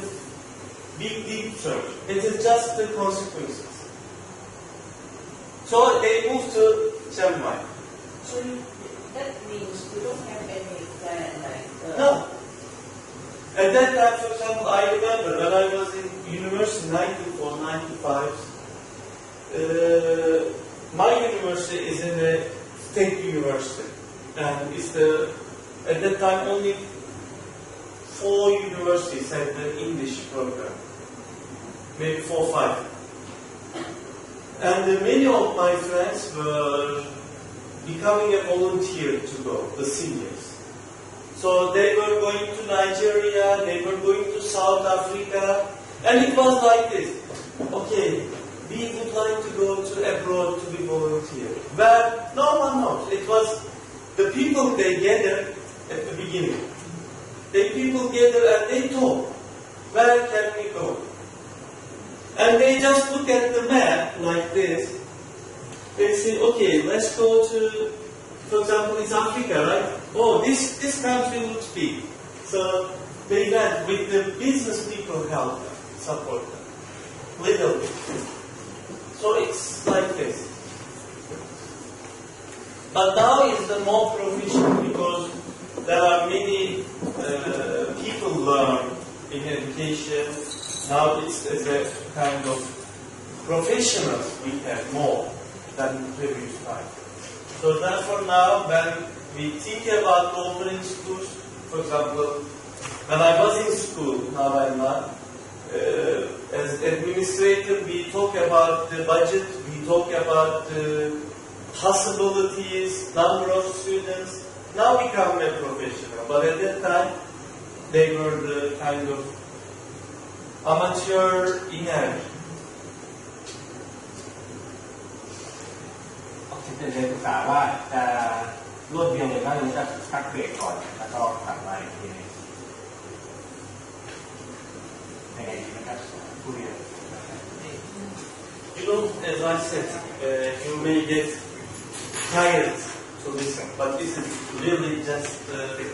some parts of what the movement is doing. When Turkey changed in 1990s, and before that, you know, in Turkey and in many places, people of different ideas, they rarely talk with each other. So the secular people, religious people, or some Christian scholars in Turkey, a few of them come together. A few of them sit together. Because before 1980s, some nationalist groups, some leftist groups, they were fighting in the universities, and they were trying to kill each other. And then, after when they graduate from the universities, they become a business people, they become an academician, they become a politician, and they still, some of them still with that feeling not to see each other. They don't want to talk to each other. So, in 1994, there was a foundation, Limited Studies. It's called the Journalists and Writers Foundation. You visit. So, the main issue, main objective of this platform, this foundation, is to bring in the intellectuals of Turkey, sit in the same table, and to know. You know, 94, not far from this year, but it was a revolutionary issue. They met at called Aban platform. Is a like maybe it's called like Rayong or someplace. It's a very nice place, mountain, river, and there is a resort. This is the town, Aban. And they make a meeting. The left Marxist scholars came, Islamic scholars came, non-Muslim scholars came, the many different people came, the journalists. And you know, some of them, when they see the group, some journalists called their newspaper and said, there is a big event is coming. Surprisingly. And even some one or two people run away. And when they see the people, say, no, I don't want to be here. And they left. Even they couldn't stand to be together. Not to talk in the same place. One or two run away. One of them ran away because scared. Said, oh, there are so many different guys. Government makes up, so he ran away. The one of them said, no, I don't want to talk with this group. I don't want to see this group. But others who said, they understood that they have many communities to share. And then later on, they did many meetings. And the topics was very controversial, like the liberalization, like the democracy and the military, Kurdish issue. And they discussed the rights of the Kurds. They discussed the Iraqi Kurds. They were in Erbil. They make a meeting in Washington about U.S.-Turkey relations. They made a meeting in Brussels, in EU, about how EU and Turkey live. Or in Cairo, before Arab Spring. They talk about what to do with the Muslim world and the Turkey and the other rest of the world. And even Addis Ababa, they discuss about African-Turkey relations. So, it starts a new beginning. Since then, people in Turkey, intellectuals, they find the place and they start to talk. So it was a really big beginning. And then they start to show the people being together is good, so they start to give the tolerance approach. See, at that time the name is the tolerance, not the dialogue. Because many people even did not tolerate each other. Later on, this word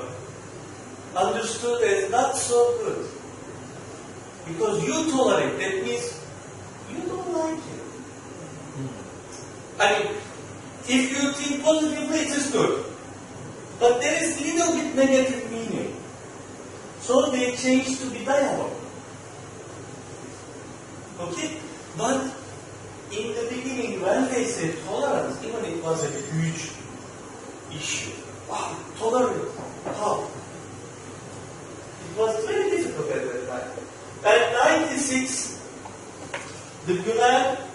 as an Islamic scholar, he talked with the Patrick Bartolomeo. He was living in Istanbul. He was the head of Greek Orthodox Church. It's an ecumenical church.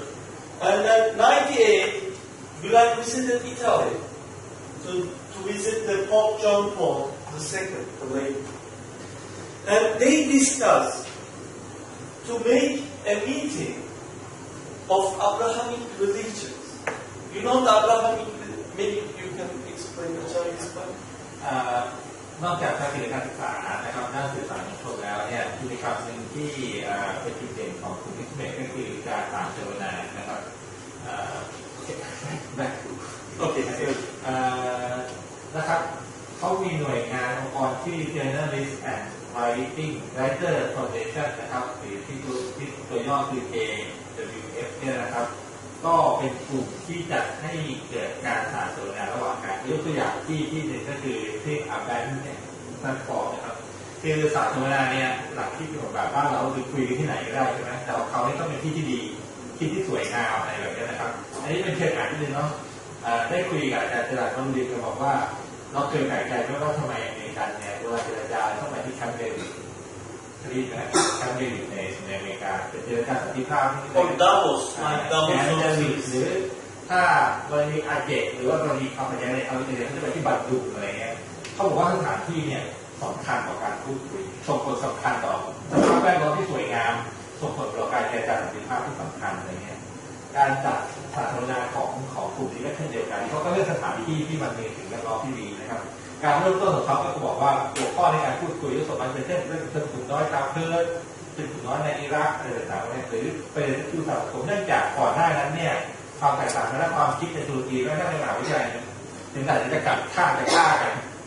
ไม่รับฟังกันอะไรต่างๆพวกนี้นะครับแล้วก็แพลตฟอร์มนี้เป็นวิธีการหนึ่งนะครับที่จะทำให้ความแตกต่างเนี่ยที่เกิดขึ้นในทางความคิดในประชาชนเนี่ยสามารถมาอยู่ในราวเทเบิลเดียวกันมาอยู่บนโต๊ะเดียวกันพูดคุยกันแลกเปลี่ยนกันนะครับแล้วก็นอกจากการมุ่งเน้นเรื่องการสนทนาแล้วเนี่ยกลุ่มของก็มีว่าคุณเรนเนี่ยใช้การเยี่ยมเยียนนะจะสังเกตนะครับว่าเข้าพบโพสนะครับเข้าพบการมีกับเกรดออโตดอกเนี่ยนะครับแล้วก็ Pope is the Catholic, head of the Catholics, and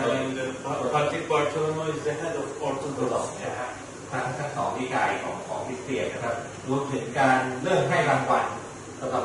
รางวัลได้การติดขับเนาะแล้วที่อันที่ยูทูบขยายให้ฟังว่าบางครั้งเนี่ยมันไม่ได้ว่าทุกคนนะที่จะสามารถคุยกับคนอื่นได้ในการที่ทำนี่ก็เป็นวิธีการแบบหนึ่งที่จะเพิ่มเนี่ย awareness on the need to talking กับคนอื่นคือรางวัลนี้ได้ทำให้เกิดความตระหนักต่อการที่จะทำให้เราสามารถคุยกับคนที่ต่างจากเราเห็นเรื่องเหตุการณ์ต่างๆพวกนี้นะครับโดยที่แพลตฟอร์มต่างๆเขาที่เคยจัดมาแล้วเนี่ยตั้งแต่ในวอชิงตันนะครับที่บรัสเซลที่ไคโรแต่แก่นั้นในอเมริกาในยุโรปในแอฟริกานะครับรวมถึงที่อื่นๆนะครับซึ่งกิจกรรมที่เขามุ่งเน้นในการทำงานกับความแตกต่างทางความคิดหรือความแตกต่างด้านสิ่งแวดล้อมบุคคลหรือเรื่องสิทธิ์ของคนกลุ่มน้อยต่างๆเนี่ยเขาก็ใช้การไดร็อกเนี่ยครับเป็นเครื่องมือAnd for example, women platform, they were discussing about the women issues, and they start later on. It's called Istanbul Summit. Name of the activities they say Istanbul Summit, and this year Istanbul Summit will be held in Bangkok, and the report will go to UN after the meeting. 2 days meeting on the 7th and 8th of May. And maybe 40 or 50 countries will join. The journalists and writers and the community here, Thai, they work together and they will be making a meeting here. And it is one of the very early meetings about the women issues. ในประเด็นเรื่องผู้หญิงเนี่ยก็จะมีการจัดการเสวนาเช่นเดียวกันนะครับซึ่งก็เป็นภารกิจที่เขาเคยดำเนินการมาแล้วนะครับแล้วก็ในหลายวิธีก็สันติภาพนะครับไม่มีคือถ้าบ้านเราเนี่ยรู้สึกมันจะบอกผู้ชายผู้หญิงใช่ไหมฮะแต่ของเขาเนี่ยในเวทีมีทั้งผู้หญิงมีทั้งคนต่างศาสนาด้วยที่ตอนท้ายมีอยู่ชุดพูดถึงในการสารเสวนาของ ผู้หญิงที่เล่นแพลตฟอร์มเนี่ยมันก็เติบโตขึ้นจนกระทั่งและล่าสุดเดี๋ยวมีประมาณเดือนมีวันที่7 9จะจัดที่กรุงเทพคือแต่ว่าชื่อมันเปลี่ยนไปนะคือแต่ว่ามันเป็นต้นตอมันมาจากตรงที่อันนี้แต่ละแพลตฟอร์มแล้วก็ผลสรุปของการประชุมที่เดือนพฤษภาคมเราก็จะส่งตรงไปที่ UN คือหมายความว่ามันมีความสำคัญขึ้นมา For example, at that time, it was very controversial that how a Muslim person can go to the Pope. And what they talk that in the east part of Turkey, there is a city called Haran. And it is the birthplace of the Prophet Abraham. And the Prophet Abraham, as you know, he is the one that the three religions come from, actually. He is the grandfather of the Jewish people, and also the Christians and the Muslims. So the three religions. So Fethullah suggests that shall we open a university and including the Buddhist and the Hindu world later on. And then said, let's get a Abrahamic religions meetings together. And they got a good response. Later on, it was there. And then here is the chief rabbi of Turkey, the Jewish, is the chief rabbi. And they talk during the tolerance summit. And here the alims from the Sudan. There was an activity. There are many now. There are many activities with the Muslim world, with the Christian world, with the Jewish and with the Buddhist world. Because the main objective of the movement, talking about the common ground, not the differences. Because we have more commons than different. เป็นภาพเป็นตัวอย่างหนึ่งนะครับของกิจกรรมของสถาบันด้านการอนุรักษ์ที่เขาทำนะครับแล้วก็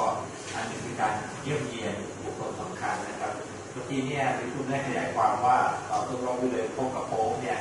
สิ่งที่เขาได้หลอกการพูดคุยกันก็คือการมีคนร่วมมือร่วมกันนะครับระหว่างคริสเตียนยิวแล้วก็มุสลิมก็คือศาสนาอับราฮัมซึ่งเมืองในอาณาจักรปัจจุบันเป็นเมืองอยู่ในอาณาจักรปัจจุบันแห่งนี้นะครับแล้วก็ภารกิจของเขาเนี่ยก็อย่างที่เห็นในภาพเราก็คือการพบปะเยี่ยมเยียนแล้วก็เกิดการทำงานได้เกิด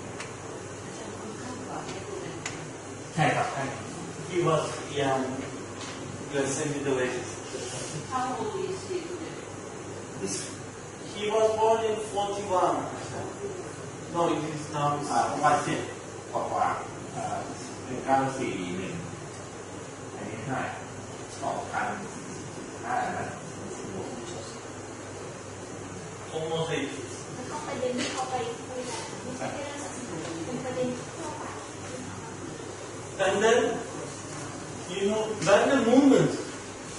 why not only in Turkey, when the movement went to the other countries, they met with many people. And then, when they met the people, they understood that they knew, but they understood that there are many good people around them. So not only in Turkey, but another objective of the movement people try to bring intellectuals or who are interested to the Turkey. Why is the Turkey? Two objectives. Number one, as we talked in the yesterday, Anatolia is the many civilizations. Muslims, Christian, Jewish, historical places, important places. So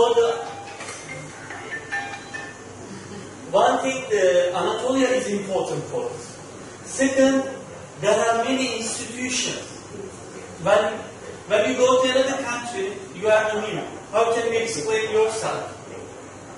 For example, for me now I'm explaining you, but it's the first time for you. Maybe it is hard to difficult to understand.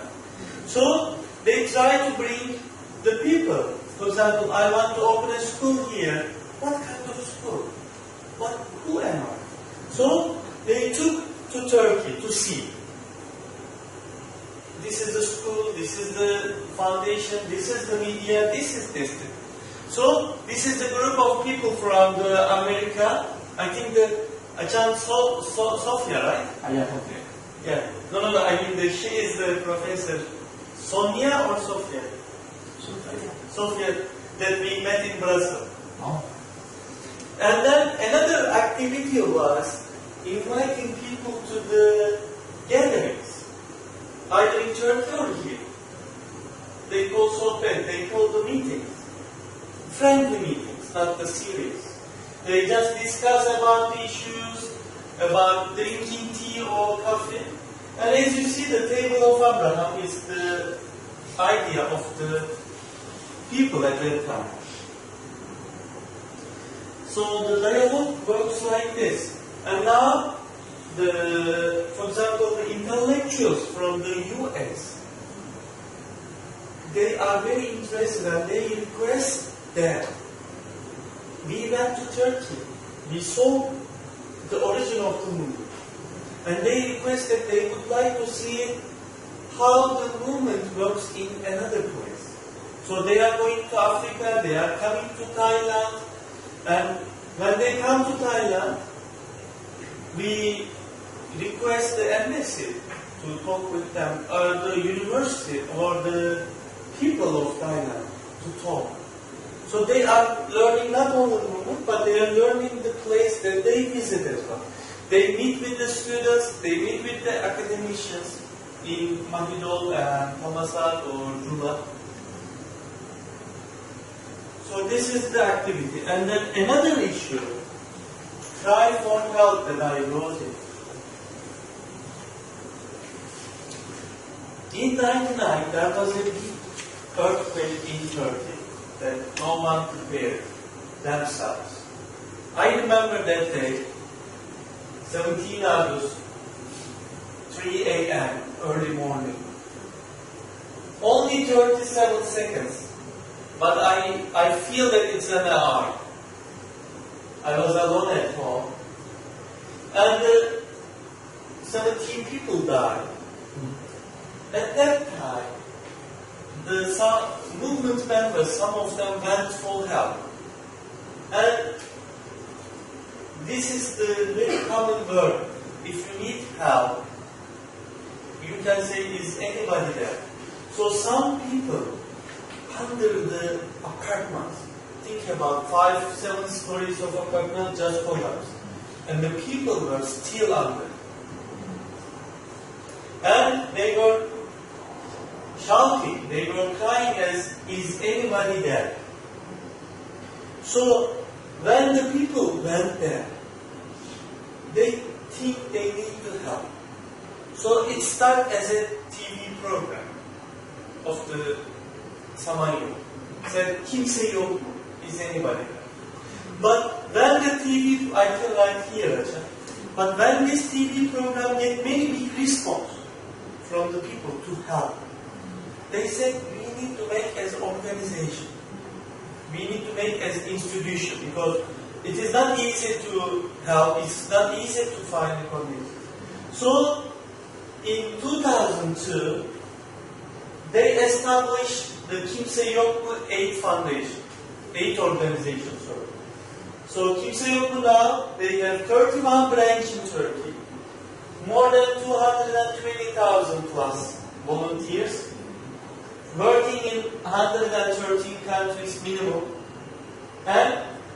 they are the member of ECOSOC as a special concern. นอกจากภารกิจก่อนหน้านี้คือเลยนะเดียร์ล็อกเป็นนะสารนาอีกภารกิจที่สำคัญก็คือการเรียกร้องสู่การช่วยเหลือนะครับองค์กรหนึ่งที่เขาใช้ชื่อในภาษาตุรกีได้มาจากการที่เขาไปพบคนที่อยู่ใต้ถ้ำหลักอาคารนี่นะคนก็จะบอกว่าได้ยินชัดไหม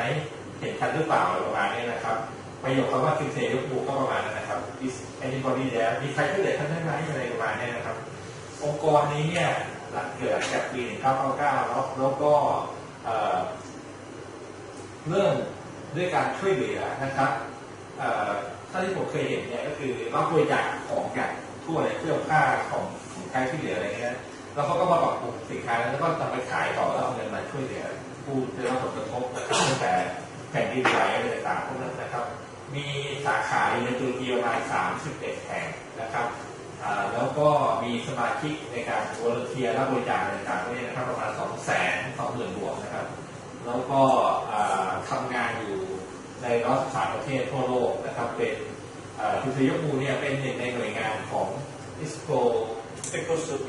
ของ United Nations คือเป็นหน่วยงานด้านการช่วยเหลือด้านสังคมสงเคราะห์นะครับสำหรับผู้ได้รับภัยพิบัติผู้ได้รับผู้คนยากจนนะครับแล้วก็คนลำบากนะครับ And it becomes again as an example. So, for example, Turkish people they go to the Kimseyo group, but there is a many big Turkish group in Europe. So they said, okay, we would like to do the similar, and they organized another big organization called Time to Help. It works in all over the Europe. And it works not with Turkish people in Europe because there are very huge community, but now other people join. And then Australia said, okay, we can do. And then they did the relief organization in that. In US also another one. ผู้ที่ช่วยเหลือให้การบริจาคเนี่ยไม่เฉพาะในตุรกีนะครับรวมถึงผู้ที่อยู่ในยุโรปหรือในออสเตรเลียอะไรต่างๆพวกนี้นะครับก็เป็นส่วนหนึ่งในการที่จะมอบเงินช่วยเหลือกับองค์กรในการที่ทำงานพวกนี้มีหน่วยด้านการแพทย์ด้านดูแลภัยพิบัติแล้วก็ที่ผมเห็นคือมีหน่วยงานที่ไปช่วยขุดเจาะแหล่งน้ำด้วยและที่การแหล่งน้ำสำคัญนี่นะก็จะมีหน่วยออกไปเนี่ยดูในชั้น So when they getting a professional, like then we have some special project, like this is called the orphan project. เด็กกำพร้าโปรเจกต์ด้านเด็กกำพร้า And then this is during the Kurban. การเชื่อสัตว์ปีในกองบางอีนะครับก็คือเขาก็จะให้เงินไปซื้อสัตว์ในการเชื่อสัตว์ช่วงวันจุดใหญ่ใช่ไหมครับแล้วก็แจกจ่าย During the Ramadan, they make the pack, or during the earthquake or any kind of disaster, they help. And then this is the water well projects. So what happened? More than 3,000 water wells open in Africa. 3,000 มากกว่า 3,000 แห่งในแอฟริกา And now, when the movement from the beginning, now many educated people there. So everyone thinking what we can do. So the doctors, they are the volunteers in the movement. Now they are going to the countries they may think is need. So they open the hospitals in Africa. And they do the cataracts, the eye surgery or other surgery or other medical issues. รวมถึงการช่วยเหลือด้านการแพทย์นะครับแล้วก็ทั้งหมดที่ขับเคลื่อนโดยอาสาสมัคร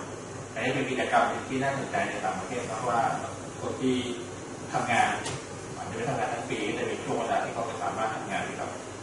หน่วยงานองค์กรอีกคน For example, these are some projects, but why I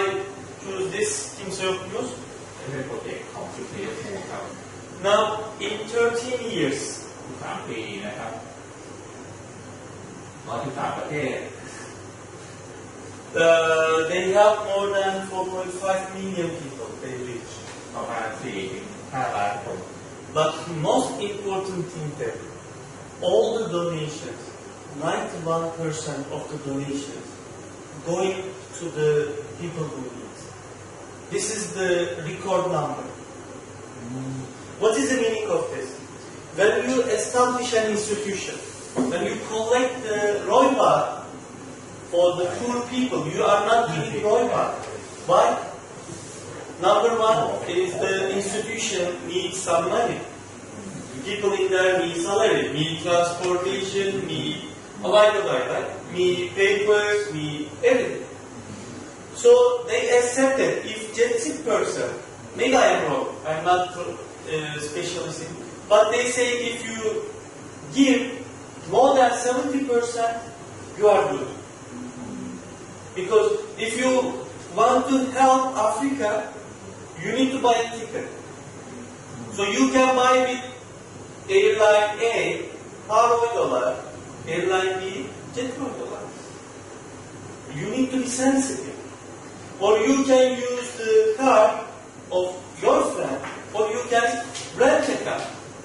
So do you understand? There are many different expenses. And how good you organize, how minimize your cost, you are good. So 91% of what they collect, they send to the direct. So they minimize the cost of expenses. 91%จะถึงเป้าหมายโดยทันทีส่วนที่จะเป็นค่าใช้จ่ายที่อื่นอะไรเงี้ยจากโดยขั้นจากเงินบริจาคทั้งหมดเนี่ยการันตีได้ว่า 90% จะถึงเป้าหมายซึ่งการถูกซึ่งภารกิจที่น่าสนใจเขาเนาะตั้งแต่การศึกษานะครับคอมมูนิเทเรียนมนุษยธรรมนะครับด้านสุขภาพและก็โรงพยาบาลนะครับแล้วก็ด้านโปรเจกต์เรื่องการค้านะครับแล้วก็น้ำโปรเจกต์เรื่องกับน้ำสะอาดนะครับแล้วก็อะไรนะข้างล่างนี้ก็จะเป็นเรื่องเกี่ยวกับตารักษาตาต่างๆเนี่ยซึ่งอันนี้ก็เป็นอีกภารกิจหนึ่งที่เขาทำ Another issue I forgot to say, King Sirocco and the African Union, they signed the agreement, and in 2020, King Sirocco promised to open 1,000 schools in Africa. 1,000 schools in Africa. เขามีข้อตกลงหรือสัญญากับสหภาพแอฟริกาเนาะว่าในปี 2020. 2020 If I am not sure, so in 4 years, I don't know. I hope they can do it. Okay. So they will support the schools to open and like 2 days ago, they opened one of the schools in Somalia. Unfortunately, there was a terrorist attack, and 6 persons, like I think 1, 2, 3, 5 teachers passed away. ครู5 คนเสียชีวิตจากการที่ในโซมาเลียจากโรงเรียนเข้าไปเปิด It's what I remember. Many of us, there are some teachers pass away, but it's the first time that because of the terrorism that I remember. แต่ว่าเนี่ยการเข้าไปทำงานเขาก็เจออุปสรรค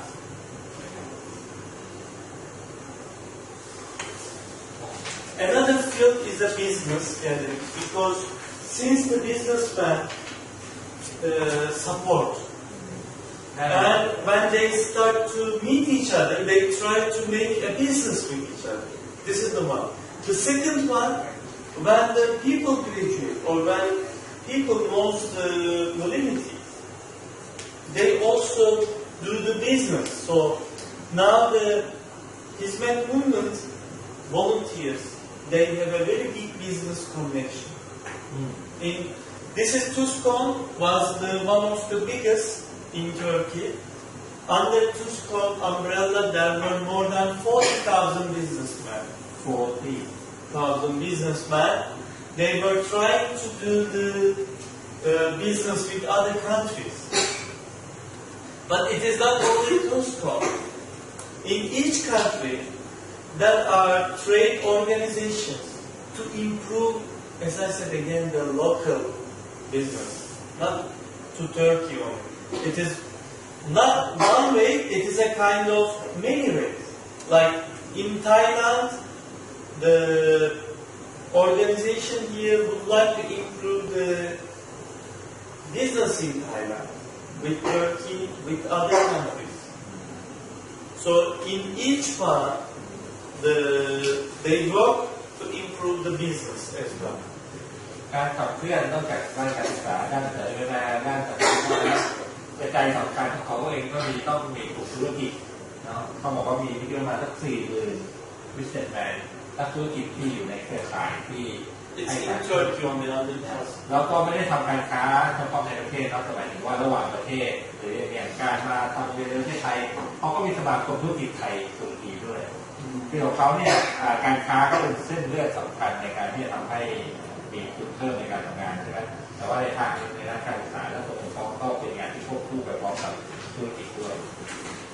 I mean, so there is a kind of social people they know each other, or they can find a common person. So it's easy if you want to do a business in Nigeria, and if you want to learn in Nigeria,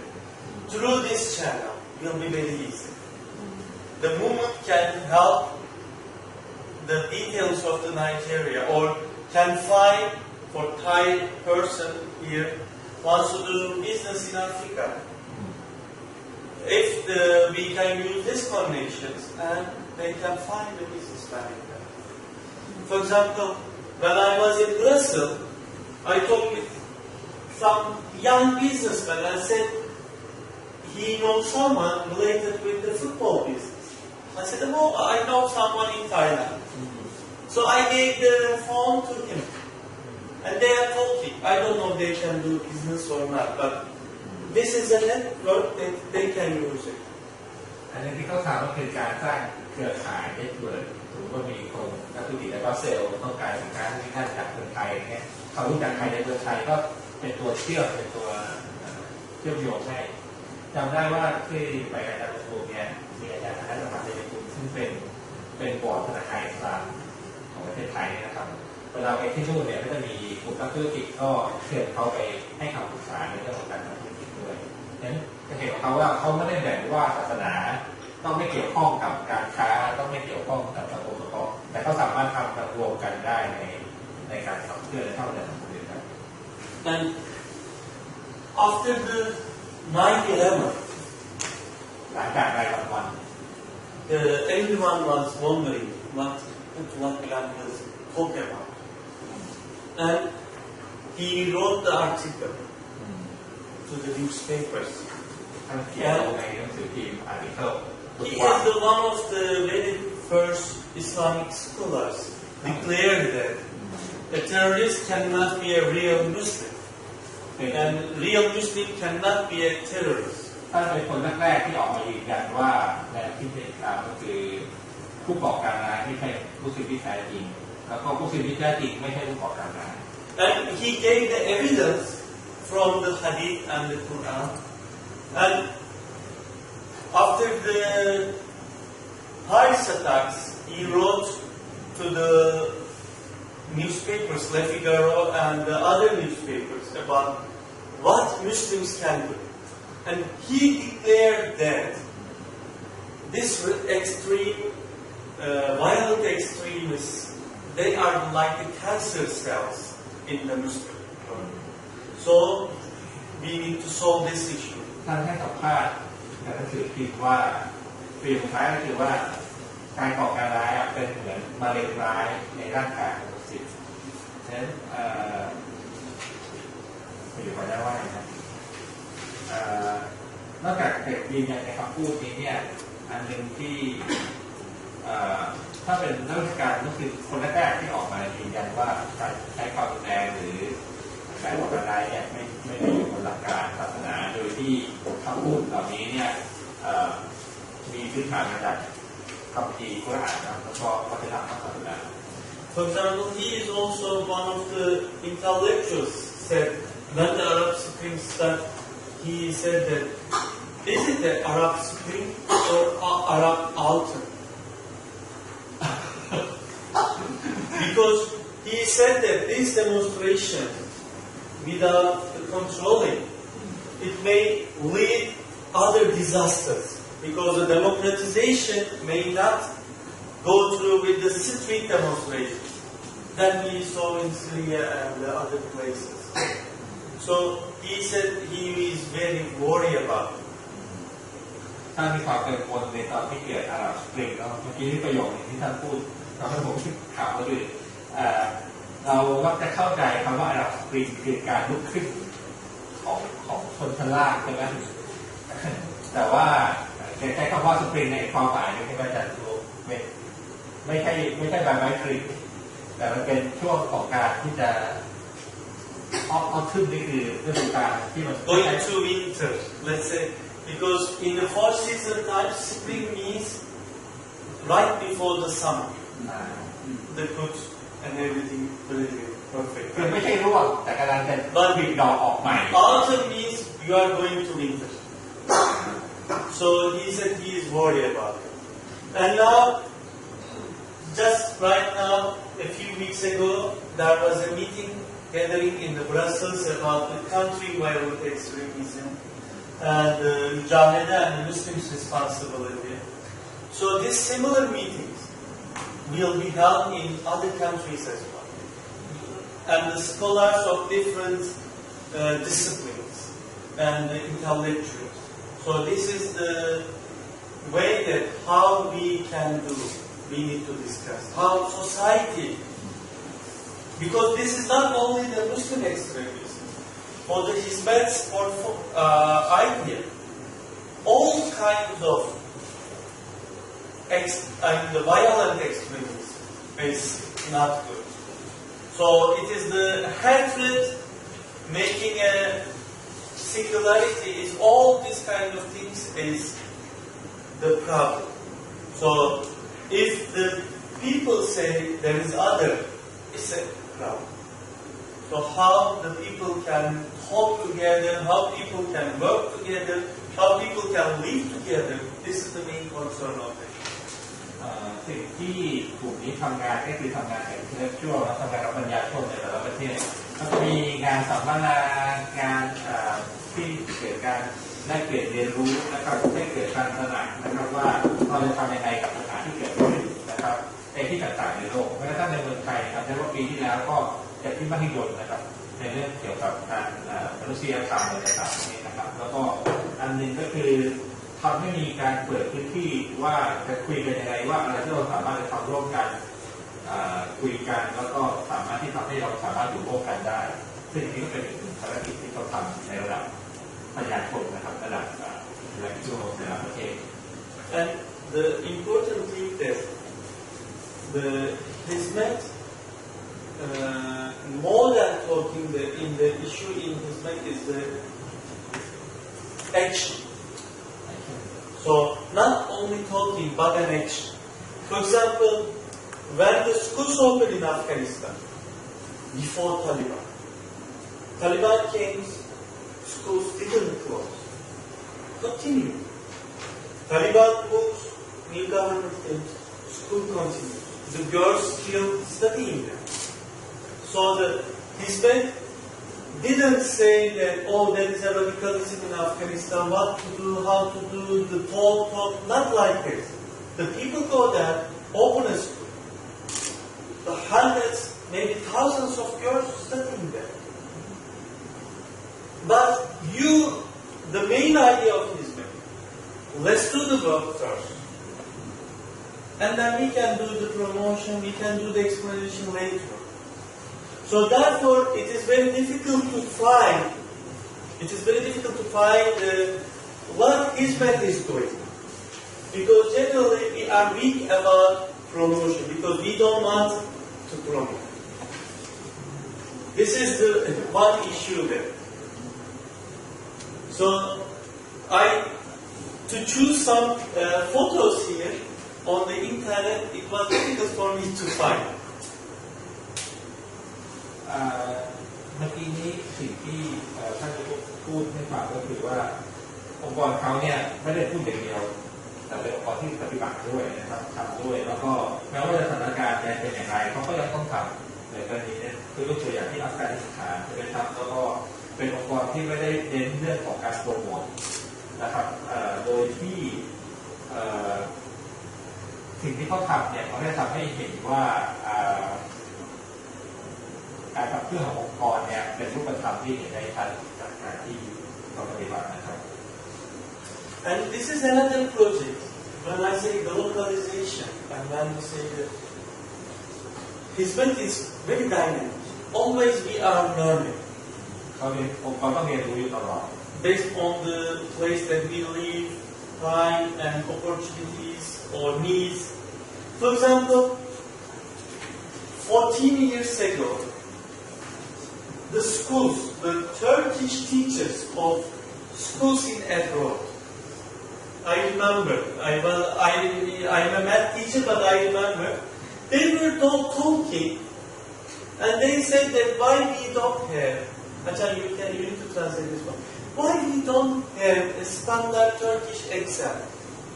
Because now many schools, they are learning Turkish. Why we don't have like TOEFL, why we don't have some general exam? And then they decided to make a simple exam in Turkey. This is the idea, number one. Then some said that, but only exam is very dry. Let's make it something. Let's make it something more cultural. So they add the Turkish song, Turkish poetry, speech contest. So about 10 or 15 countries joined at the beginning because others, they didn't think or they didn't have this kind of institutions. This is the first name come as Turkish language competition. Later on, after the third, they need some audience. They said, okay, students singing, but no audience.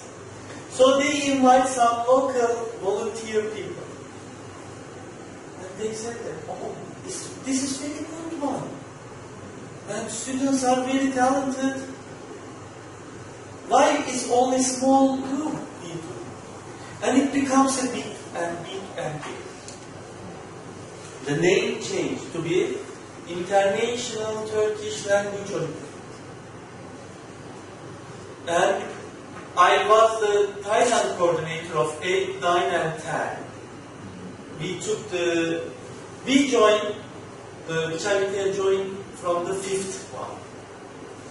But 8, 9 and 10 we become more serious. And you know how evolved this system. 10th and the 11th Olympiads held in Hoxit, Denmark, in Turkey, of 81. And then hundreds, thousands of people watch. It becomes a stadium show. Like this. Almost 200,000 people joined in the Olympiad Stadium. When the students went to one city, they become much more popular than the politicians. 100 cars greet them. They become a kind of pop star. And it was very huge event. Very huge. Almost 1,000 students come. They stay in Turkey 26 days. Some of them join the poetry, singing, dancing, grammar competitions.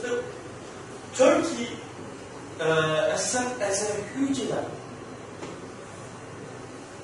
Later on, they said that from the outsider, we said, okay, this is a very good event. And there was a country fair, the countries, they opened the booth. And when we opened in Ankara, it was 300,000 people visit. And it's the unique event for the Thailand because when Thailand has not so much chance to open a booth in Turkey, there are business booths, the embassy and the Department of Industrial Promotion, they are working, but to the people, it was another chance to reach 300,000. Later on 10 we did it in Istanbul, almost 1 million people come. So it was a very big chance for the countries to promote their culture. But the name we were teaching is not good. Now it should be not a Turkish language or anything. But the Turkish people said, oh, it's good, we like it. Because it's the schools and the students we see, we support. But later on, another organization started. ครับกิจกรรมหนึ่งที่ทางที่เปิดทำก็คือการโปรโมทเรื่องภาษาและวัฒนธรรมนะครับแต่ละปีก็จะมีกิจกรรมลักษณะอย่างในภาพนะครับเป็นการแสดงแต่ละวัฒนธรรมในประเทศที่เขาเอามีโรงเรียนนานาชาติใช่ไหมครับก็ในปีนี้เช่นอย่างในเมืองไทยก็มีก็เกิดมาครั้งสองครั้งนะมาแสดงที่ศูนย์วัฒนธรรมในประเทศไทยนะครับแล้วก็เอานักเรียนจากแต่ละประเทศมามีตั้งแต่การแสดงมีการ So later, please explain what I said. This is the second part. โอเค It's a surprise. มีขึ้นวิดีโอให้ดูกันประเด็นก็คือเขาใช้กิจกรรมด้านการศึกษาภาษาแล้วก็วัฒนธรรมเนี่ยในการสร้างคนนะครับแล้วก็อันนึงก็คือมีเกี่ยวข้องกับเรื่องการสอบโอลิมปิกด้วยโอลิมปิกคณิตศาสตร์โอลิมปิกโดยในการขึ้นโรงเรียนตุรกีที่ทำในเมืองไทยเนี่ยเด็กเข้าโครงการนี้เยอะอยู่พอสมควรแล้วก็ทางยูทูบเองก็เคยเป็นหนึ่งในออร์แกไนเซอร์ของนั้นด้วย And now, Turkish exam, International Turkish Olympiads, and another organization is called International Festival of Language and Culture. And its center is not Turkey. Its center is in US. And what they have been doing for 2 years, it started in Thailand, as A.chokchai said. Last year, the 3,000 students, the art directors, they looked to students' abilities. And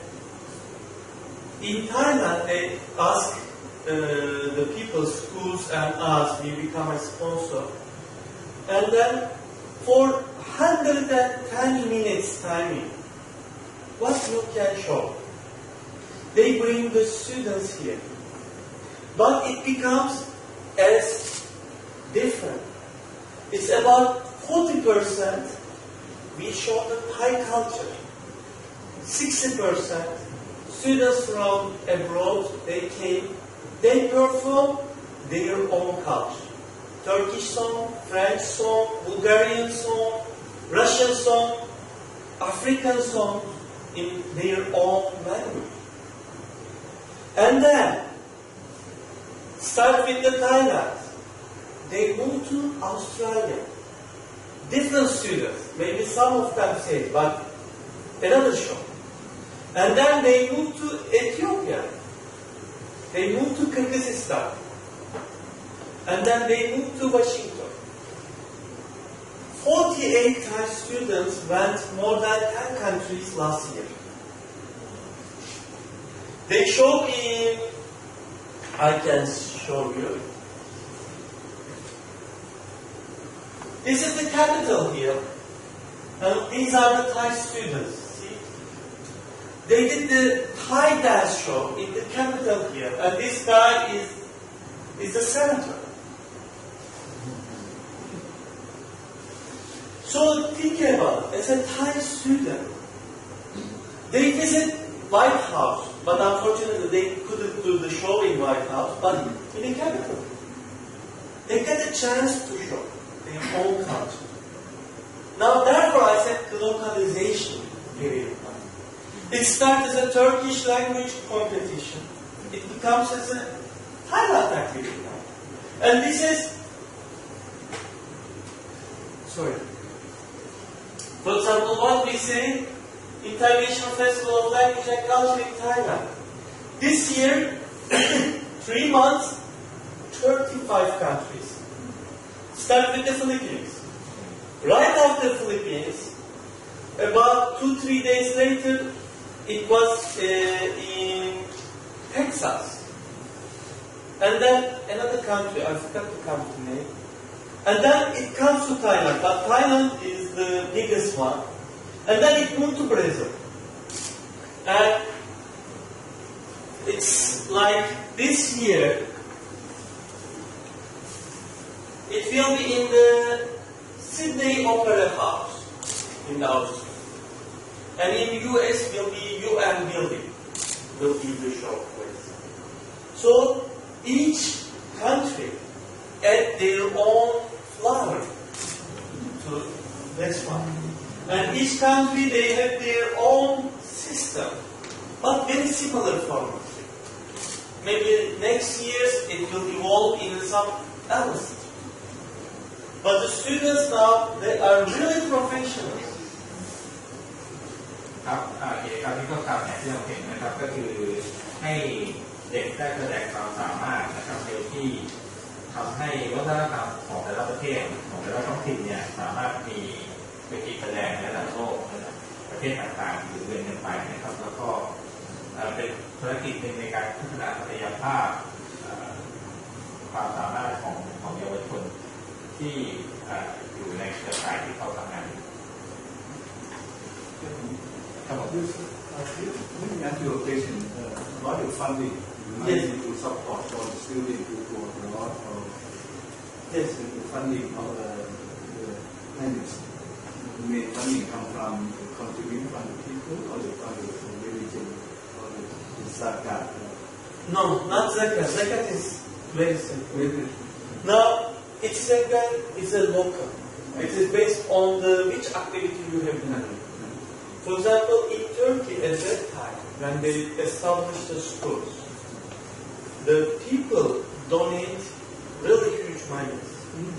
but based on their level. I see. For example,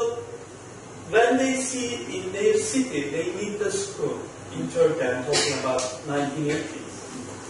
they gather which they know people. They said, okay, do you want to come? We have this activity. And then they said, okay, we need to build a school, and this much. And then this person said, I want to give this much money. They promised.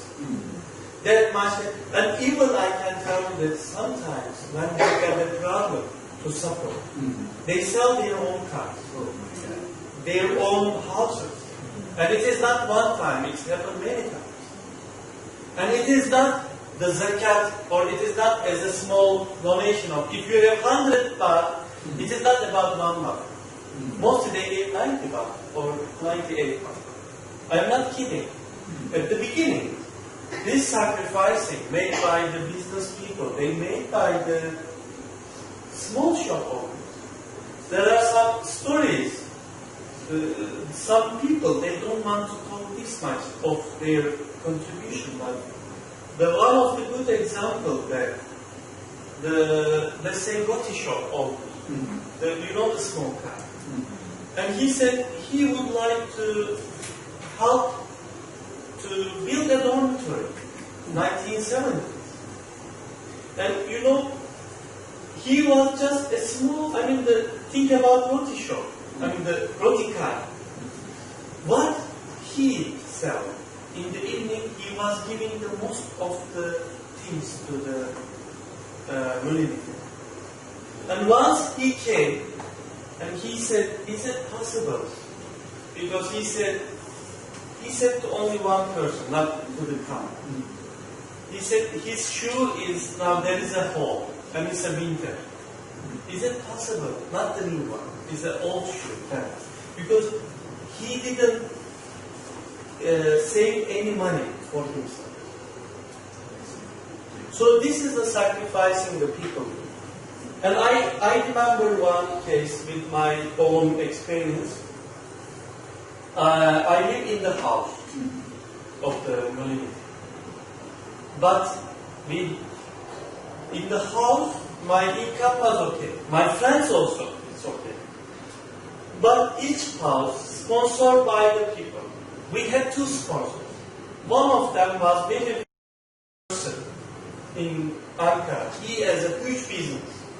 He came with the BMW. He bring the fruits and the cheese and many things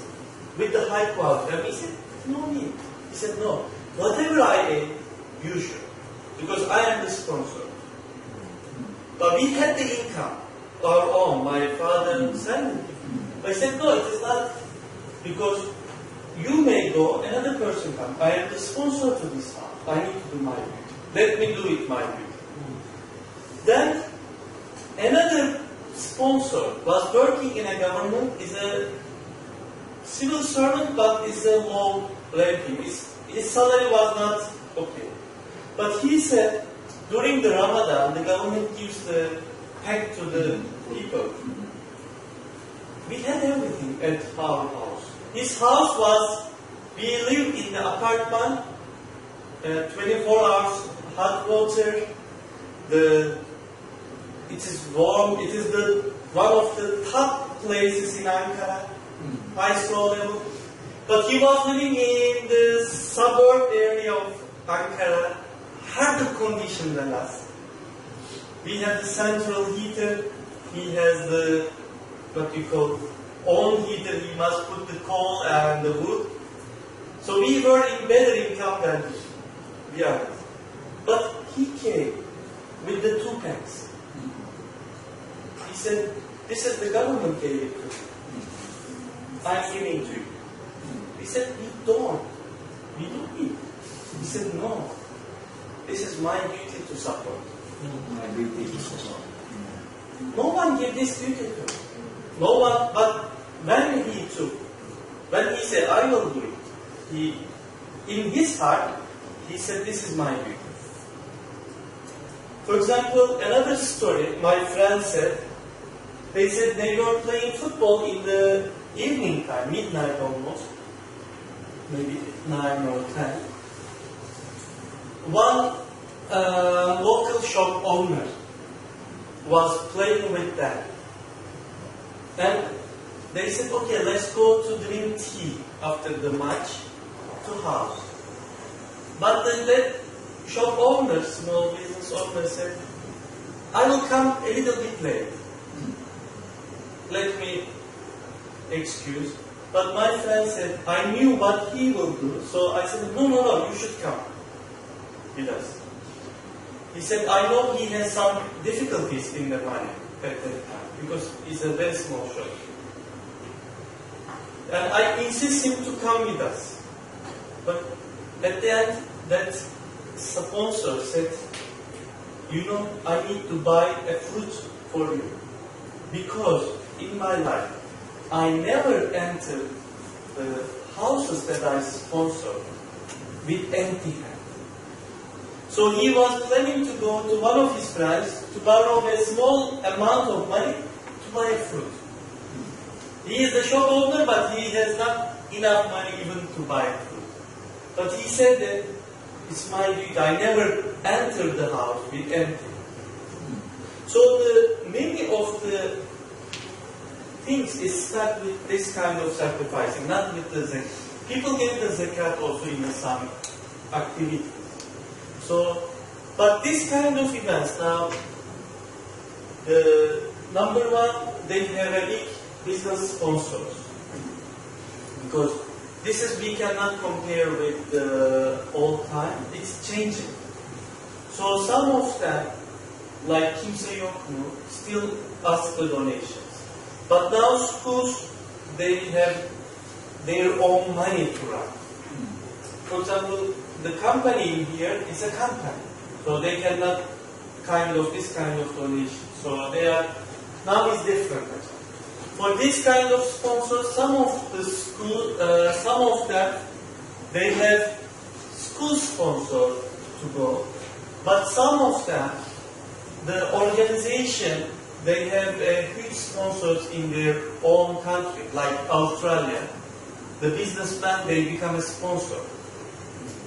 So they gave the ticket to the country. For example, as Thailand is, last year we become a sponsor, but it was very huge. We couldn't handle. It was difficult for us. So this year we request some students to pay at least a ticket.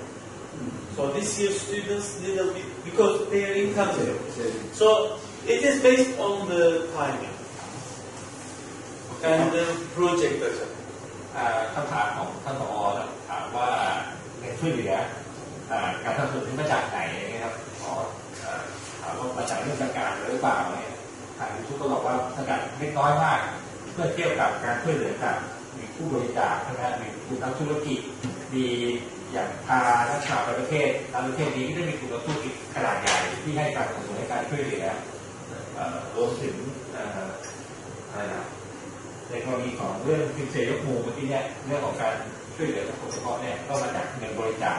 ทั้งภายในประเทศของเขาเองกับแต่ประเทศต่างๆที่จัดงานต่างๆพวกนี้ครับ So in this one, like I can give you one example. One school director in Mongolia, he passed away in Mongolia in the traffic accident. They didn't get the salary of 4 or 5 months. At the very beginning of the schools when they opened in Mongolia, they didn't get the salary of 4 or 5 months. And he didn't ask at that time to the Istanbul. He thought that if they knew us, we are living, we are in, if they had the money, they can start. But teachers, they said, it's okay. I mean, they survive 4 or 5 months, but now they have families. Or I mean, after 5 months, they finish everything. Then, director came with the money. They said, how this money? At that time, sorry, they were doing his wife was doing some made things, and they were selling on the market. And he was becoming a taxi driver for the school to need to get the money. But it was very less, and then one day he bring the money. And the other teacher said, how this money came? He didn't say, but later on they learned that he had only one house in the Turkey from his parents. He sold his house to support the teacher's salary and to school. So it becomes very like when I work in Russia, I work in the good times. But before that, my friends said, we hired 2 cooks to cook food for them. But he said he didn't have the money to buy just potato and the cheese. It was very cheap in Russia. And then these 2 ladies, the cooks, they cook at home and they bring the teachers free. They said, you need to eat because you are working for the country. So he said 3 months, we couldn't buy anything, but these 2 ladies cooked for us from the มันก็มีธรรมเนียมที่ยากลำบากนะที่เราประเทศนี้ก็ไม่ทำเนี่ยขนาดว่าผู้ปกครองทำอาหารกับให้ครูที่โรงเรียนด้วยอะไรต่างๆอย่างที่ท่านก็ได้เขียนอันนี้เป็นมีเวลาไม่ถึง10 นาทีแล้วนะครับก่อนที่จะให้เข้าสรุปว่าสิ่งที่เขาทำเนี่ยเชื่อมโยงกับเรื่องสุขภาพอย่างไรนะครับใครมีคำถามเลยไหมครับขอเชิญเลยครับแต่เที่ยงครับเที่ยงแล้ว Okay, there are many other topics I just know, but yeah. Still movement is working on it. Yeah. Many of these even I'm inside the movement, but I don't know. Because it's now very huge. องค์กรก็ใหญ่มากบางครั้งเขาก็ไม่รู้ทั้งหมดแต่ว่ามีอิชชูอื่นๆที่ยังทำอยู่ด้วยที่ชอบอื่นๆอย่าง For example, in a Muslim world, in Arab world, they are doing with the intellectuals, but in Sri Lanka with the Buddhist community, they do the other activities. So it's very different activities. Maybe I can show you some videos, Achai. This is, you know, this one.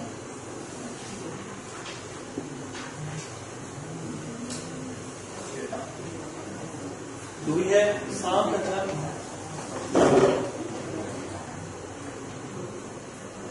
Good evening. In this interdependent world, the fates of people are opposite. This is the Ramadan Iftar dinner activity in US. น่าชมที่อเมริกาครับเมื่อรอมฎอนปีไหน The sides of the globe are increasingly brief, and it's critical to keep the lines of communications open as much as we can. That's why the communication between the Turkish American community and the people of Turkey is so important. It's important to ensure your vibrant cultural heritage, to make sure it continues to thrive and inspire and build a bridge that reaches over all faiths and creeds in the ocean. Being here tonight, you are contributing to lasting peace and security at home and abroad. You're contributing to the promotion of the ideals of tolerance and interfaith dialogue, inspired by Fatullah Gulen and his transnational social movement. You do it through your everyday lives, and you are truly strengthening the fabric of our common humanity, as well as promoting the ongoing cultural and educational ties that bind our world together. I want to thank you for your contributions to America, for your contributions to stronger Turkish-American relationships and better understanding, and especially for your friendship and Hillary. That Hillary Clinton was there at that time. So I can give you the idea of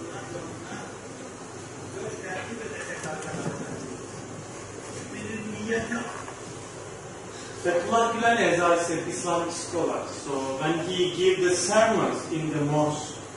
he talked about the Prophet life, he talked about how to do and what to do. This is in 1990, he was encouraging people to go outside the church, to open schools. So this is the subtitle, I hope you can read.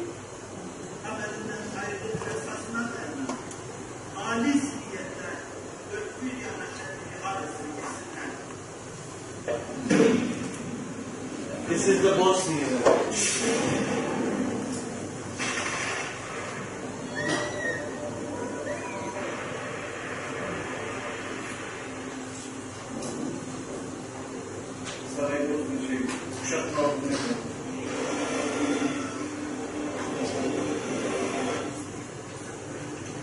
This is the underground tunnels that I said.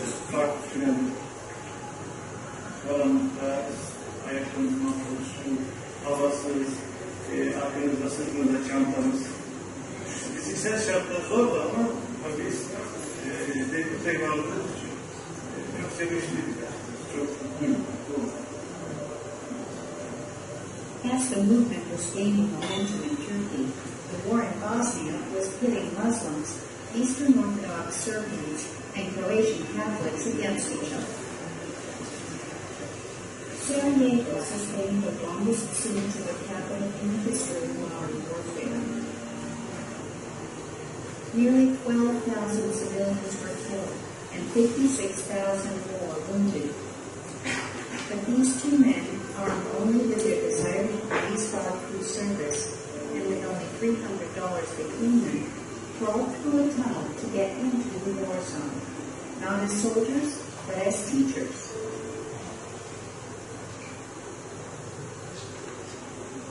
This is like a prophet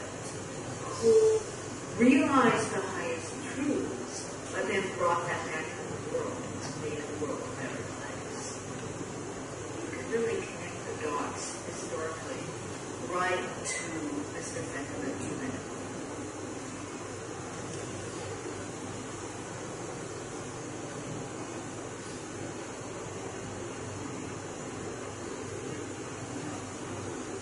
I was always asking my teacher this. I said, "Teacher, why you came here? Why you came to this country?" And she was saying,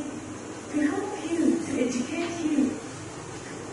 Nabis Khalid is a member of a sizable Kurdish population in northern Iraq. She was a student at one of the Gulen schools when the building was bombed. The plane came and the windows of the school break down, and we said that this is the last, this is the end of the world. But the teachers came, no, they didn't go to Turkey. They were here. They were calling their families, we are with them, don't be sad, we're fine, nothing is happening. I cannot express it how was it. But as I said, I cannot stop myself when I'm thinking about it. Always I start to cry. Although millions of people were responding to Fethullah Gülen's message of hope and call to service,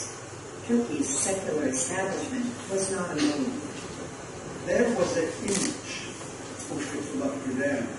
described by the state appellate as a villain, as someone who's going to bring Sharia to this country, someone trying to set up a Muslim republic. He does not choose to be on TV. He does not choose to move around the country to be a part of meetings. He does not even choose to meet with คนที่เป็นนักวิชาการที่ดังในโลกอิสลาม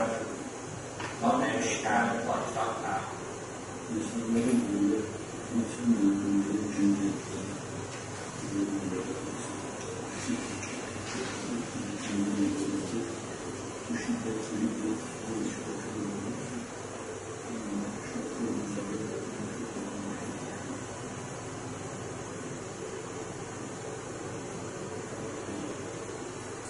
Now, he's still teaching. God himself.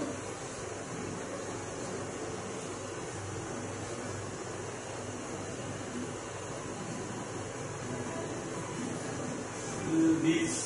are there, his first students are still with him time to time. Okay, so as a conclusion,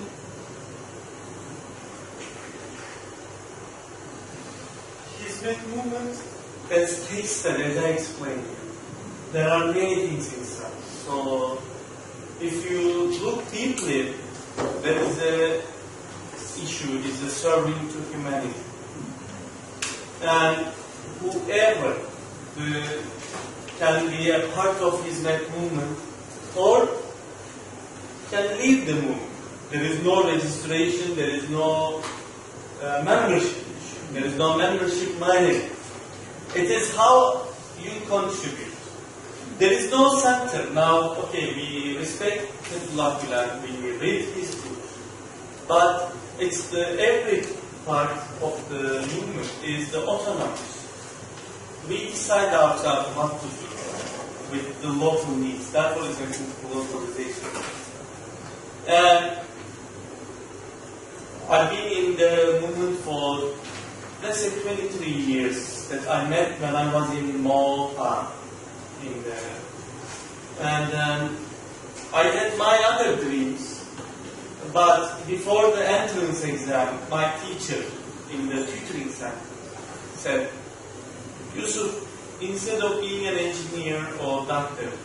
why you don't want to be a teacher? Because he said that in the future, it was 94, sorry. He said, now the school's opening in abroad. So if you go to this university, it's international, as a math teacher, we need you in the late growth. I said, okay. And I come back to home and said that I changed my mind. I raised the choices and I said I want to be a math teacher. They said, are you sure? I said, yeah, I am sure. They said, okay. Like that, they support me. But all of my relatives think that I am stupid. And then, when I graduated, there was an invitation. One of my friends, he was in Russia. He knows that I graduated. And he said, is it possible to come to Russia? I said, okay. That's all. I went there, and then I come back. Then the people said, okay, you should stay. Because you have a kid now, we can find you a better job. I said, oh, it's not. Then I talked with Thailand and I came here. But again, there is no contract for us. If I want, I can return, or if I want to do something else, I can. So it's the movements we have now. Some majorities are Muslim, but we have Christian people.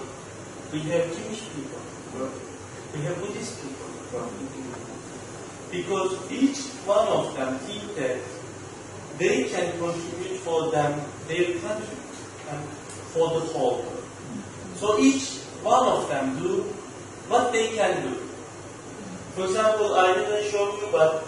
from the Muslim world, from the Azhar, from the Morocco, many scholars right now, giving the idea of the Hizmet in the Muslim world. And they have the Islamic magazine called Hira right now. And they have the gatherings in the Islamic level. That I'm not so expert on it. About the Hadith, about the Sunnah, about the Quran, they discuss. And the Fethullah Gülen, he is still teaching. He is not making a meetings of hours and hours. In early morning, he has about 15 to 20 students studying Islamic theology, the Kalam with him. Or Hadith, they have 2 hours they study together. And that they have break, they have praying time, and then they have another study. And if you want to consult, you have a 1 hour timing between evening and the night time. You can ask him, or you don't need, because there are many things in my own experience. So I hope may help you to give some idea. I may not explain all with the fully. This is because my own ideas. And if you want to learn more, we have the institution here. It's called High Achievement Institute. Thai. Maybe I can show you and we can finish. So you can ask also. เข้าเว็บไซต์ก็ได้ครับมีรายงานชื่อ Thai Achievement Institute นะ Yeah. I think this one. Oh, I cannot.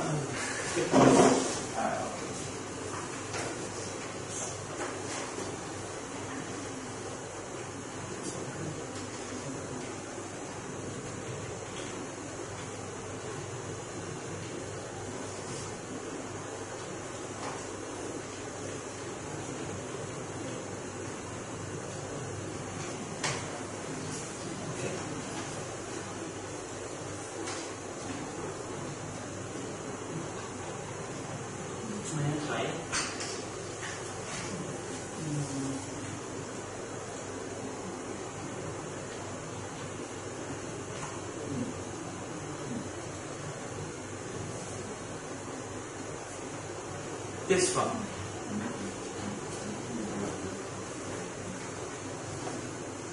So this is, you can check the website. There's a contact. So you can see what we have been doing in, for example, this is in Kosovo. This is the person called Mr. Engin, director of the institute. And Mr. Errol, he, my senior in the university, he worked in Central Asia and Africa, Nigeria, Uganda, Ethiopia. I think more countries, but I don't know. He was a physics teacher in Malaysia. Okay, so thank you very much for your time. ขอเสียงปรบมือให้กับ